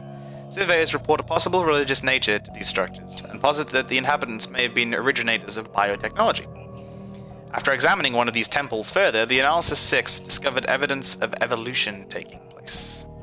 Whether it is the temple itself or its former inhabitants undergoing this process is not known at this time. Precursor Battleground. The science expedition team led by Unit B7 from the science vessel ISS Examiner has found something remarkable. After planetfall, Vanguard units began thoroughly combing the surface. Scorch marks, half-wrecked buildings, and the detritus of 1,000 weapons are all that remains of this world. After careful examination, our Analysis 6 has determined that a massive battle proved the end of whatever civilization once inhabited this place. With this collection of millennia-old weaponry and battle data, our Ordnance 6 can continue to innovate exponentially upon our existing armaments.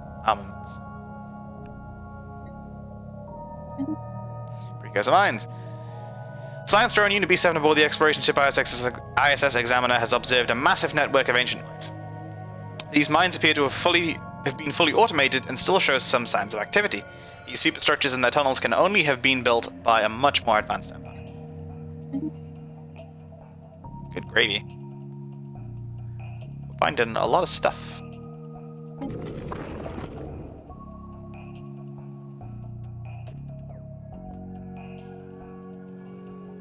Okay. It's valuable, so it can survey complete. terraform. Precursor mechs. The science expedition team led by Unit B7 from the science vessel ISS Examiner has found something remarkable. Legions of abandoned Titanic mechs stand across the surface of this world, waiting to be reactivated. Their thick armor and colossal bodies suggest they may have been meant primarily for defense. Despite their advanced age, there are relatively few signs of degradation or loss of function. After careful examination, our science officers have posited that these mechs may have been destined for some type of bunker world. Given their propensity for defensive function, they might have made a significant impact on any battle taking place there. So again, this planet's going to be... Not this planet. This planet is going to be terraformable. Special project complete. Secrets of the Bale. By carefully tracking the changes that the Bale underwent during their loss of sentience, we have gained much knowledge on how to reverse that process. We have also gained new insights into the spread of plant life and improved our terraforming processes. Terraforming cost down. Epigenetic triggers. Technological acquisition. So I want to actually look at successful. terraforming then, so we can terraform all these plants to be, like, functional. Epigenetic triggers is an uplift. Oh, so we can uplift now! Ew. Do we really want to? Though? Like, do we want that?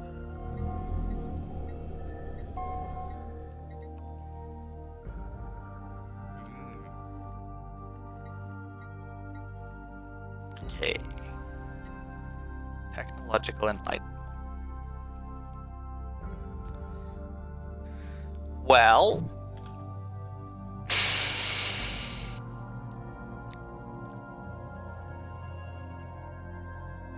what about the prison? Okay, you're not far enough along. Oh, I think uplift is actually for non-sapient species. These guys are sapient already. Oh, Grinner system has been fully surveyed. Ooh. Sorry. I'm tired. Well, go excavate, I suppose. Oh, we don't have it yet. Well, okay, we're gonna move that. Construction ship. You're not doing anything, are you? Splendid. Go construct.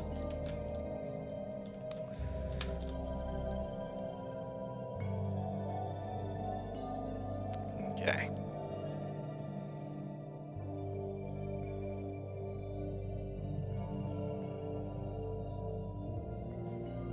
See if we can't get this underway, and then I think I may end up having to call it for today. I've got something going on this evening, so I need a little time to prepare for that. So,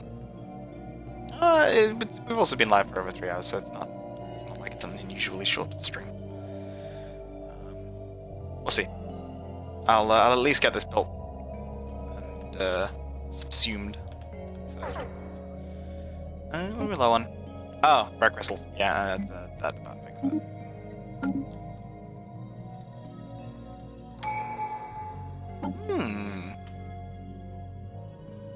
Okay, not that exciting. I was excited for a moment, and it's like, oh, okay. Well, housing reduction, great. It's not like we don't already have 22 housing. Okay, the simulation site getting used? Yeah, it should be. There we go. Decent bit of Unity coming in here. Yeah, that's a much more reasonable time to develop it.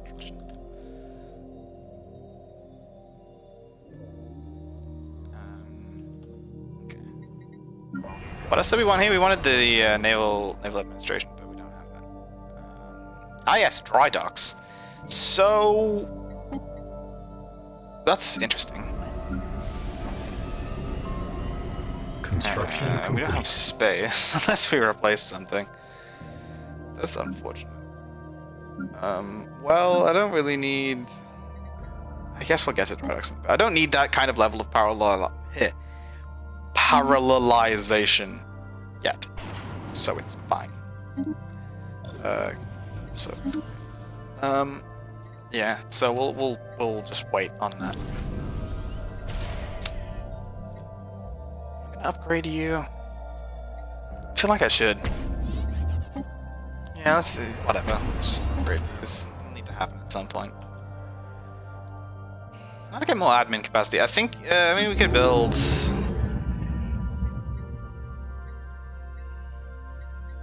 this.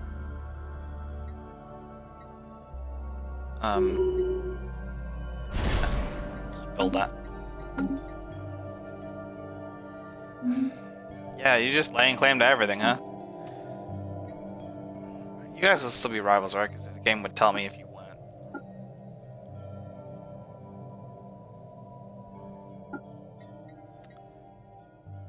Ah, I dislike it. How are you guys doing? You interested in any shenanigans? Why is that going down? Oh, because favorable trade deal. Envoys, well, this doesn't help, does it? Because you can't be made part of our federation while you're angry at my friend here.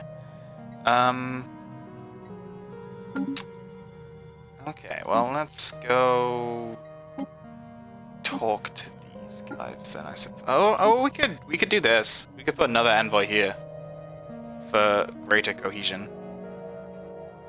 I think I might do that for now. Yeah, let's do that. I want to start getting this going.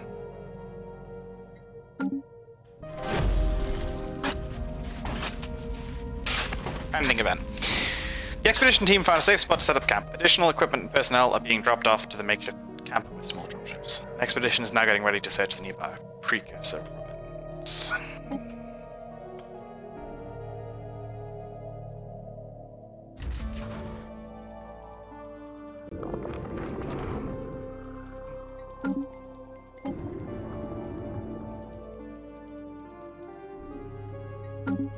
Technological acquisition successful. Interesting. I don't actually know how much I want this system.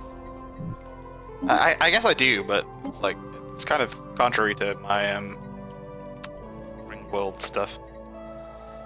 I know I said I like these, but I really want these naval administrations so I can just build them. And we've got plenty of command right now. It's fine. It's cheaper anyway, and it'll happen sooner.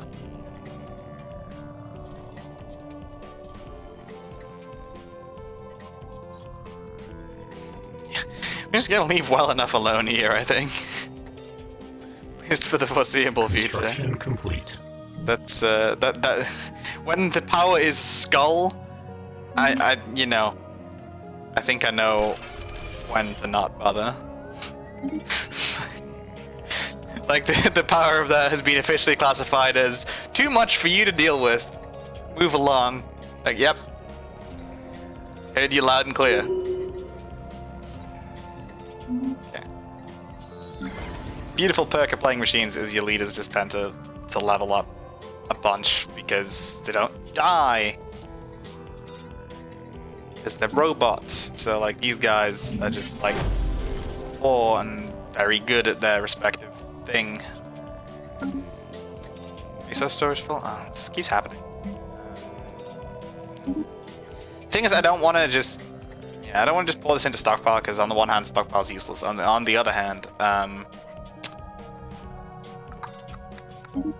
at some point we'll get a higher mineral cap, usually when we get into mega engineering, that sort of region. And also, at some point we'll need those minerals when we get into mega engineering, that sort of thing.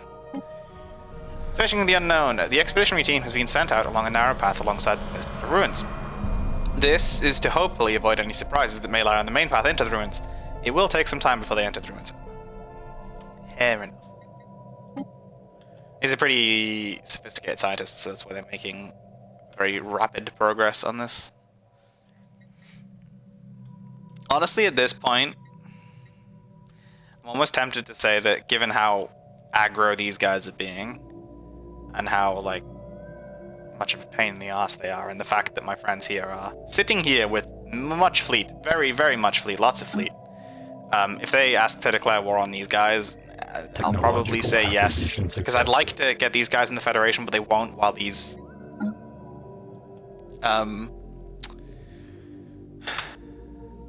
barbaric, militaristic despots are ruling over them. That's my rationale anyway. Well, this is nice. These are all nice. Play with. Really need to get more allies. Need to be able to make allies. Still can't build the thing. The naval administration. Precursor expedition. Old is an understatement. The team has made it into the ruins and have found it to be quite safe.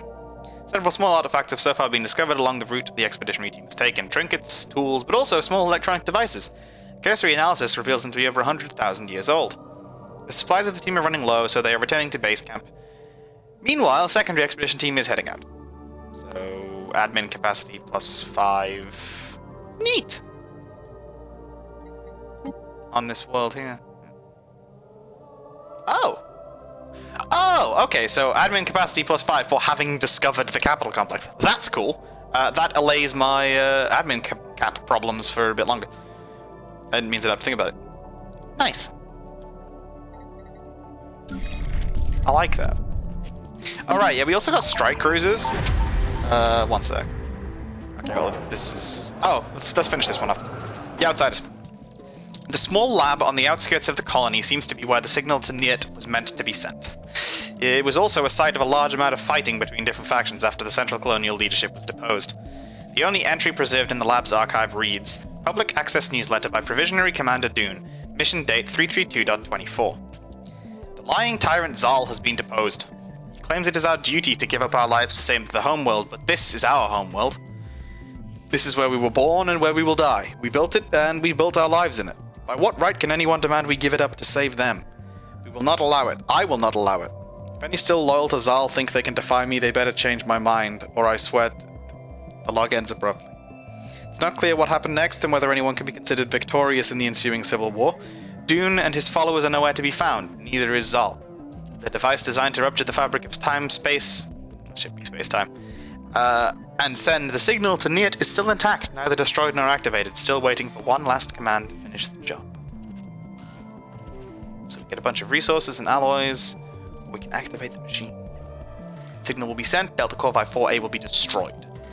Who knows if the signal will ever reach the destination, who knows if it'll help anyone there, but we will get 100 influence, a research option into dark matter drawing, and the planet will become shattered and have dark matter. I'm going to activate it, because it seems like the nice thing to do. Want to help out these people even if they are in a different universe.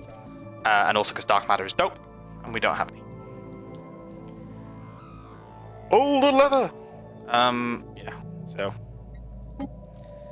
Delta Corvi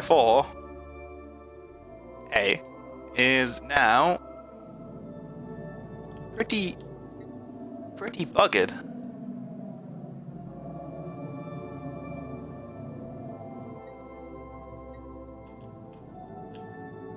It's, yeah, there it is. There it was. But, dark matter, though. It's pretty good.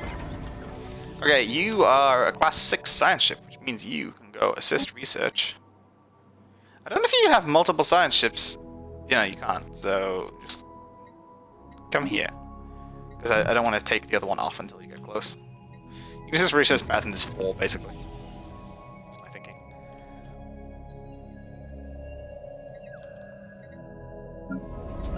We don't have the thing yet. We will have it in 3 months. This icon will finally stop bothering me. Some grading. Pick those up in a moment.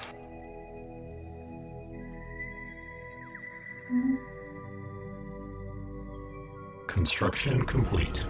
So these things are pretty beefy. This is also going to get missiles, guns, listening posts, and starship parts manufacturing. Missiles, guns, post, and factory. And then this is gonna get a couple anchorages, and also it is gonna get a naval administration, but it doesn't need the network hub because it's not a settled system. So where is Z Indai? Z Indai is here. So what's the best thing to put here then?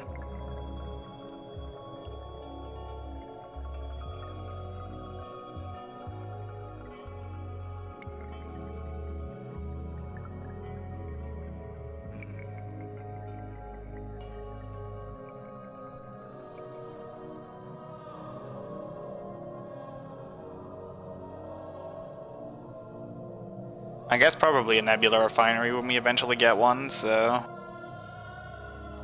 But now we'll just stick resource storage here. Technological acquisition successful. Okay, there we go, and then we can build the naval administration. Federalized state, do we care? Hang on, how does centralized state work? 1 second.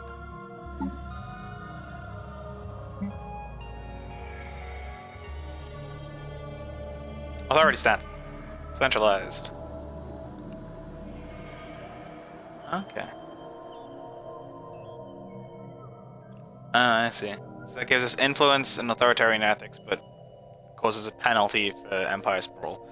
It gives us more admin capacity, libertarian ethics attraction, but makes edicts cost more. I'm not really using edicts, so actually, strangely enough, despite being in one place, we kind of want federalized authority. I guess we don't want a big old, huge, bureaucratic system. Seems about right. I think this is all still fine. I can't think of any of this that I thought was like, we'll change that in a bit. I think I made my decisions when I made them for good reasons. I don't think I want to change this. Let's see, so we do want this then, yeah? Yeah, we do want this. Because we actually want federalized state. More juicy admin cap. New contact from the alignment of Swiss kind. How you doing, folks? Authoritarian, xenophobic, militarist, fanatic. No. Materialist, fanatic militarists with agnosticism. We are. Okay. You are. What in the name of God? What happened here?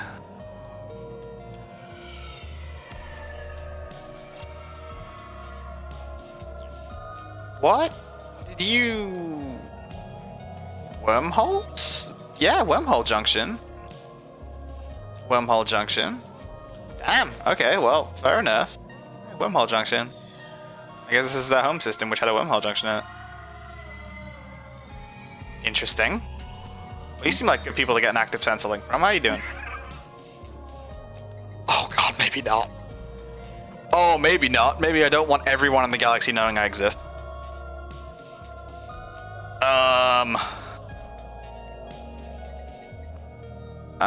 Well, they don't like me.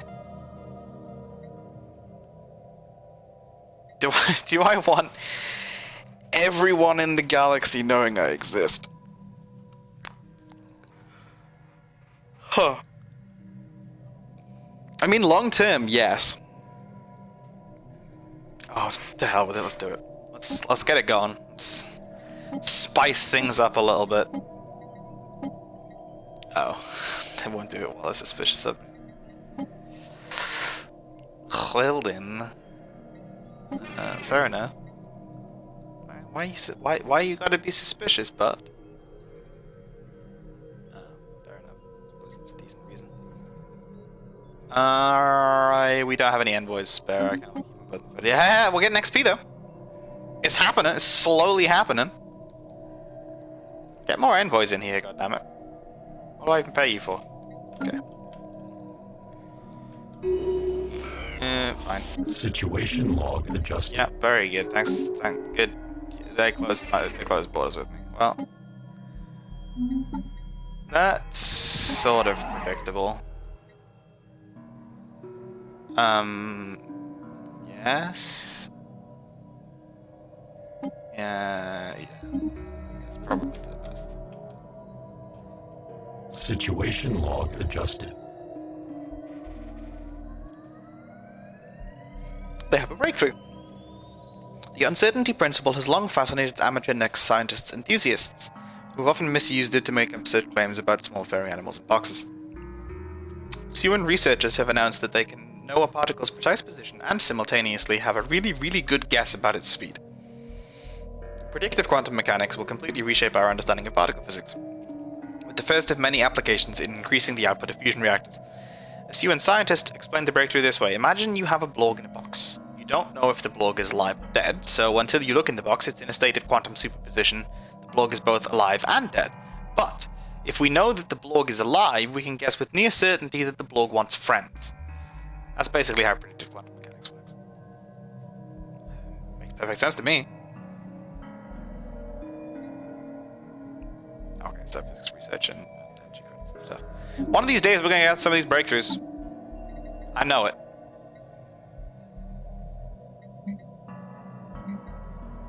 We got some stuff. We got some bits and pieces. We'll get it. We'll get there eventually. Okay, why are you... Ah, because you're still building stuff. Okay, that's fine. That's allowed. Right, Naval Administration. We can do that now. So we build that there, and we build this here. And basically this makes our anchorages anchoragier. Precursor Expedition. New route. Our secondary expedition team has found a few tunnel systems and has discovered they lead into a well-preserved six-sided chamber, possibly leading into a bigger complex. The chamber has 5 other doors, but they appear to be locked. Tools and equipment are being brought in to assist in breaching the locked doors. Continue with caution. Sounds like a strategy to me. The farm has busy surveying this stuff over here. I'm gonna be kinda salty if you come and build on the other side of me. Not nearly as salty as these guys are gonna be, though.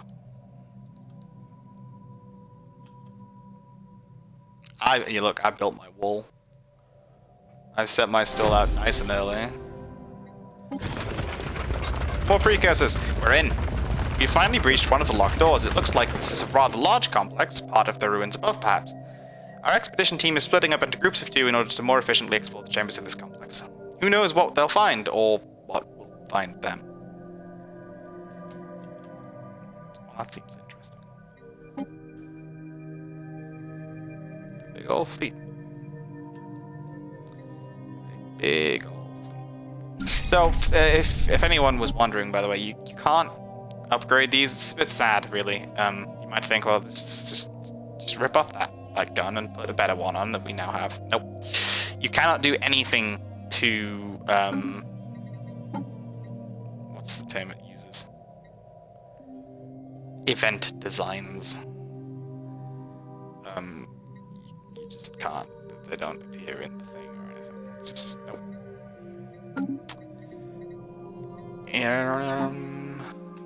Alright, yes. Also, we got this. So this is a new thing. This is a cruiser. This is a strike cruiser. I know they look really similar, but these have slightly different options. So, broadside, pinpoint, and Spitfire, as opposed to... So that's 2 medium, 2 and 2, and 4. And then the regular cruiser is 1 medium, 2 and 2, but more utility. So, broadly speaking, strike cruisers are like big cruisers. These also have volley, Spitfire, and broadside, which is 2, 2, 6, and 3, as opposed to 1. But these can hold large weapons, and they also have like missile and pickets. So they are different. Artillery bow 1, 2 and 1, 2 and 1, 2, and then like a bunch of stuff. So yeah, they're different. To my understanding, strike cruisers in general are a tad bit more expensive, a tad bit more powerful, but mildly less flexible, differently flexible, let's go with. Differently flexible. does the tech maybe explain what these are intended for? Let's find out. Nope. Not what I wanted. Strike cruises. Battle experience and extensive wargaming exercises show that fleet combat often ends without a decisive outcome because the losing side makes an immediate emergency jump to FTL. Our best scientists have miniaturized the subspace snare used on starbases for deployment onto a ship. These vessels will be blisteringly fast to catch enemy fleets in their snares, maneuverable enough to keep enemy ships from disengaging from combat, and tough enough to withstand significant punishment to ensure the enemy is pinned down for as long as possible. So these are for making sure that people have that fight you want to have. And they have this. Advanced Combat Interdiction System. Emergency FTL jump cooldown plus 200%, combat disengagement chance minus 20%, hyperjump charge time plus 300%, evasion minus 20%. So it sits there, uses a crap ton of power, but it sits there and it basically makes it very difficult for enemies to run away. So that's the crack with these. You generally want some of these. TM. Some, which is a gloriously useless number, but yeah, that's what you want. You want some of these. So probably start making some of these designs at some point, actually. So let's see. We have a kinetic destroyer, which I think we're fine with. I think we quite like that as a concept. That's fine. Can we do point defense destroyers yet? I guess point defense destroyers maybe aren't really a good thing. Yeah, maybe point defense destroyers aren't really a thing, because we can do point defense cruisers. We can do this. So these are like... So this is 3 missile slots and 6 point defense slots. Or as a strike cruiser we can get... Yeah,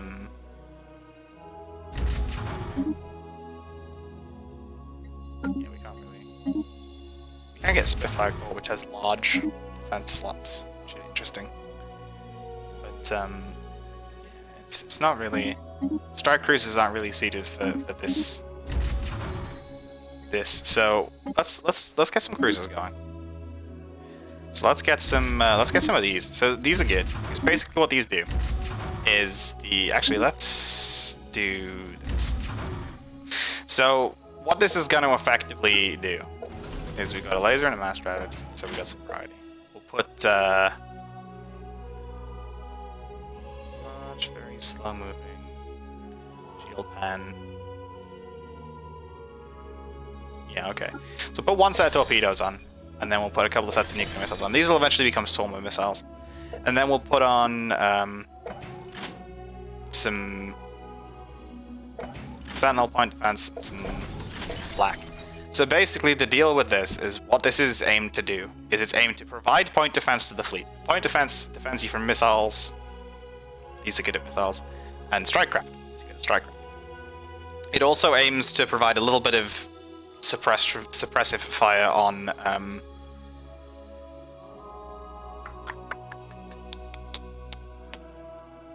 smaller ships. So you can't hit small ships with big weapons because they're too slow. So that's why you want small slots here. And if we then put some armor and some shields on this, just usual business, and then we'll put some afterburners in so it can actually keep up at all. And then we'll leave that as it is, and we'll leave that as it is, and we want these sensors, and we want... we do not want line. We want this to be actually pretty close. So we really want basic... It doesn't matter, because we're gonna then get rid of it. So we want probably pick it, and then we want like escort. So we want these ships to follow the rest of the fleet and sit there and swarm the enemy point defense with missiles and provide point defense for our fleet. So this is gonna be like what's this? This is a balanced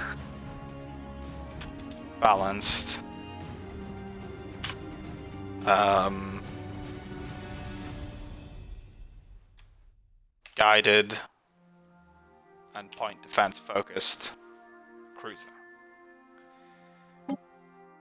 And it's got a bunch of spare power, which is always nice.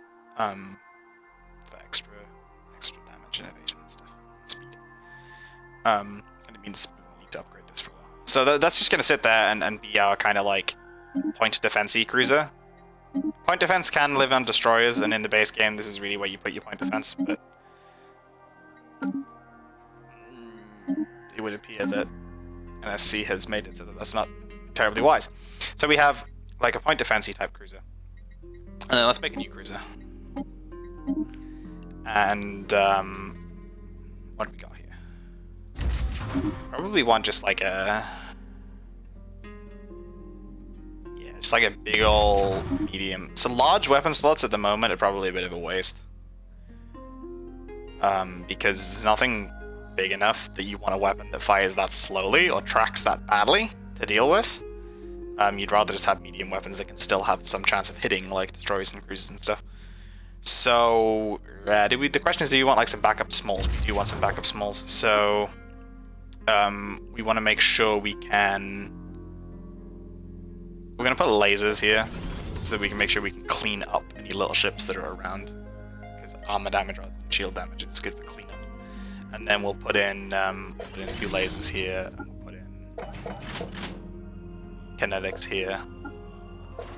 Again, we'll go with balanced defense, because we're not up against anything specific enough to try for at the moment. And then these guys... also lasers have, they do have short range on the smalls, but whatever. So then these guys are probably going to want to, like, pick it or so. Line doesn't really work. Artillery at 40 can work. But flank at 40 is also good.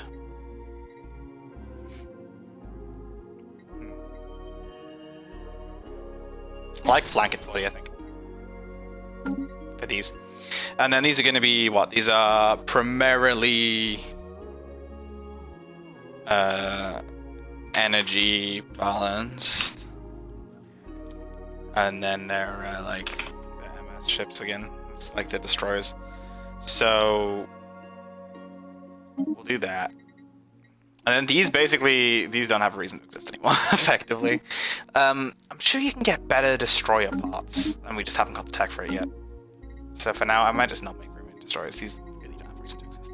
And then strike cruiser, let's make a strike cruiser, or several perhaps. So strike cruisers, what do we want here? We probably want... That seems good. I kind of want these things to be able to provide their own point defense, so maybe that. The 3 and 3 utility slots could be good for the large armor, but at the same time, this sounds interesting.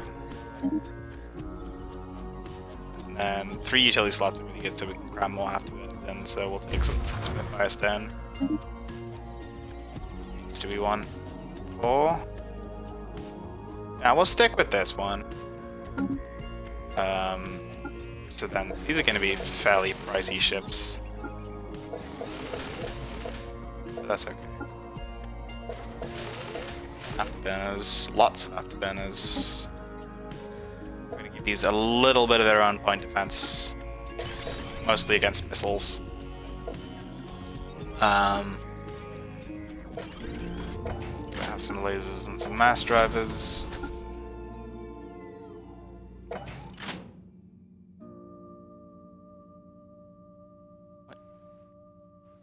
Where do these live?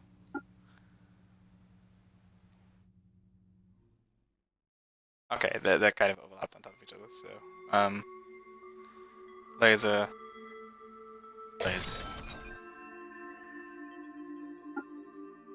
Mass driver.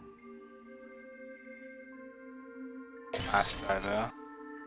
What does this look like if I do this? Does this look really stupid?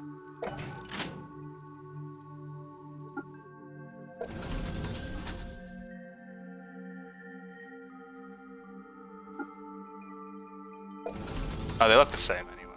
It's fine. Okay. So this is like perfectly balanced, as all things should be. This is just our generic BVMS class strike cruiser. This is not set to auto upgrade. Let's fix that. Get rid of the default design.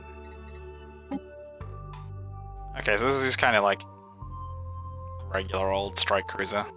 Pretty fast. Honestly, it's the fastest ship we have right now. Which is nice. What it means is I might make, like,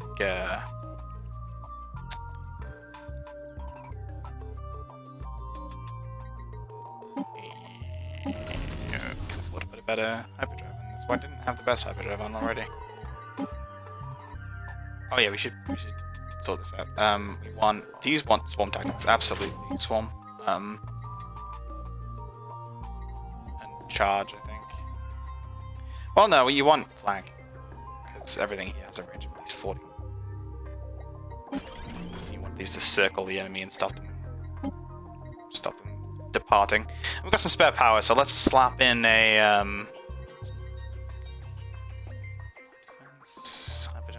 ooh, maybe that, so we can get places quickly. Oh, but satellite speed is also great.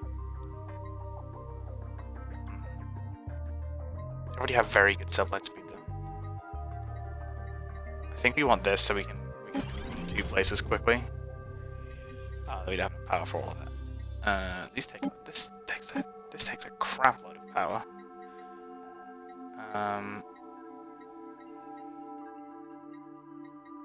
Okay, well let's just put that on then. Because we can actually fit that on.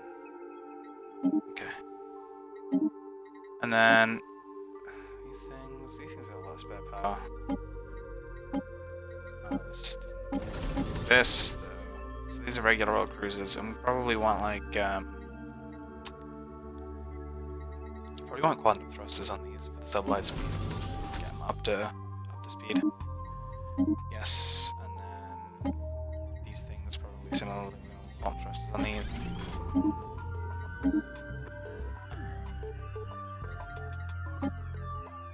Oh no, actually we don't want quantum thrusters on these. We want which means we probably don't want quantum thrusters on anything, because what we want on these is we want where was it? Mars weapon system. Because these are our point defense craft. So we definitely want that. Which means these are 169, which means any fleet that has them in, which will be any fleet except these pretty much, which is why they have their own point defense. There's no point in it being faster than 169 because they'll all move together. So but you have mostly big weapons, so do we have something that can improve tracking? No. Oh, but you are also big and clunky, so evasion could be useful. Or damage control teams. Yes, because these are big and we don't really want to be rebuilding them. Yes.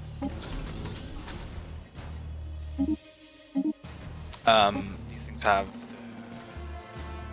We want this, but we don't quite have enough power to make that a reality just yet. And we could just remove, like...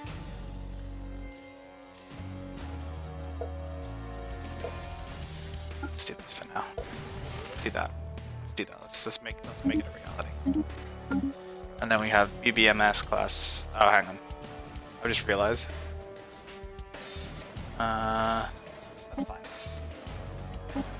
Actually, maybe one. Oh, well, no, because they're marked as strike cruisers. That's fine. Okay. This is then that. That's escort. That's flank. That's flank. Let's set these to flank. And also, let's put on. Do we have? We do not have enough spare power to be messing about with here. You often don't on these.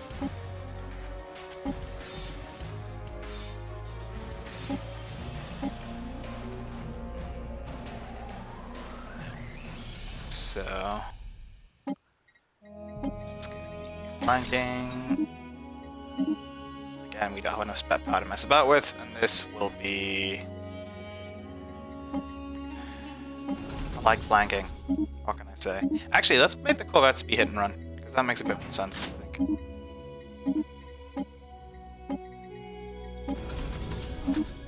Hopefully keep them out of harm's way a bit.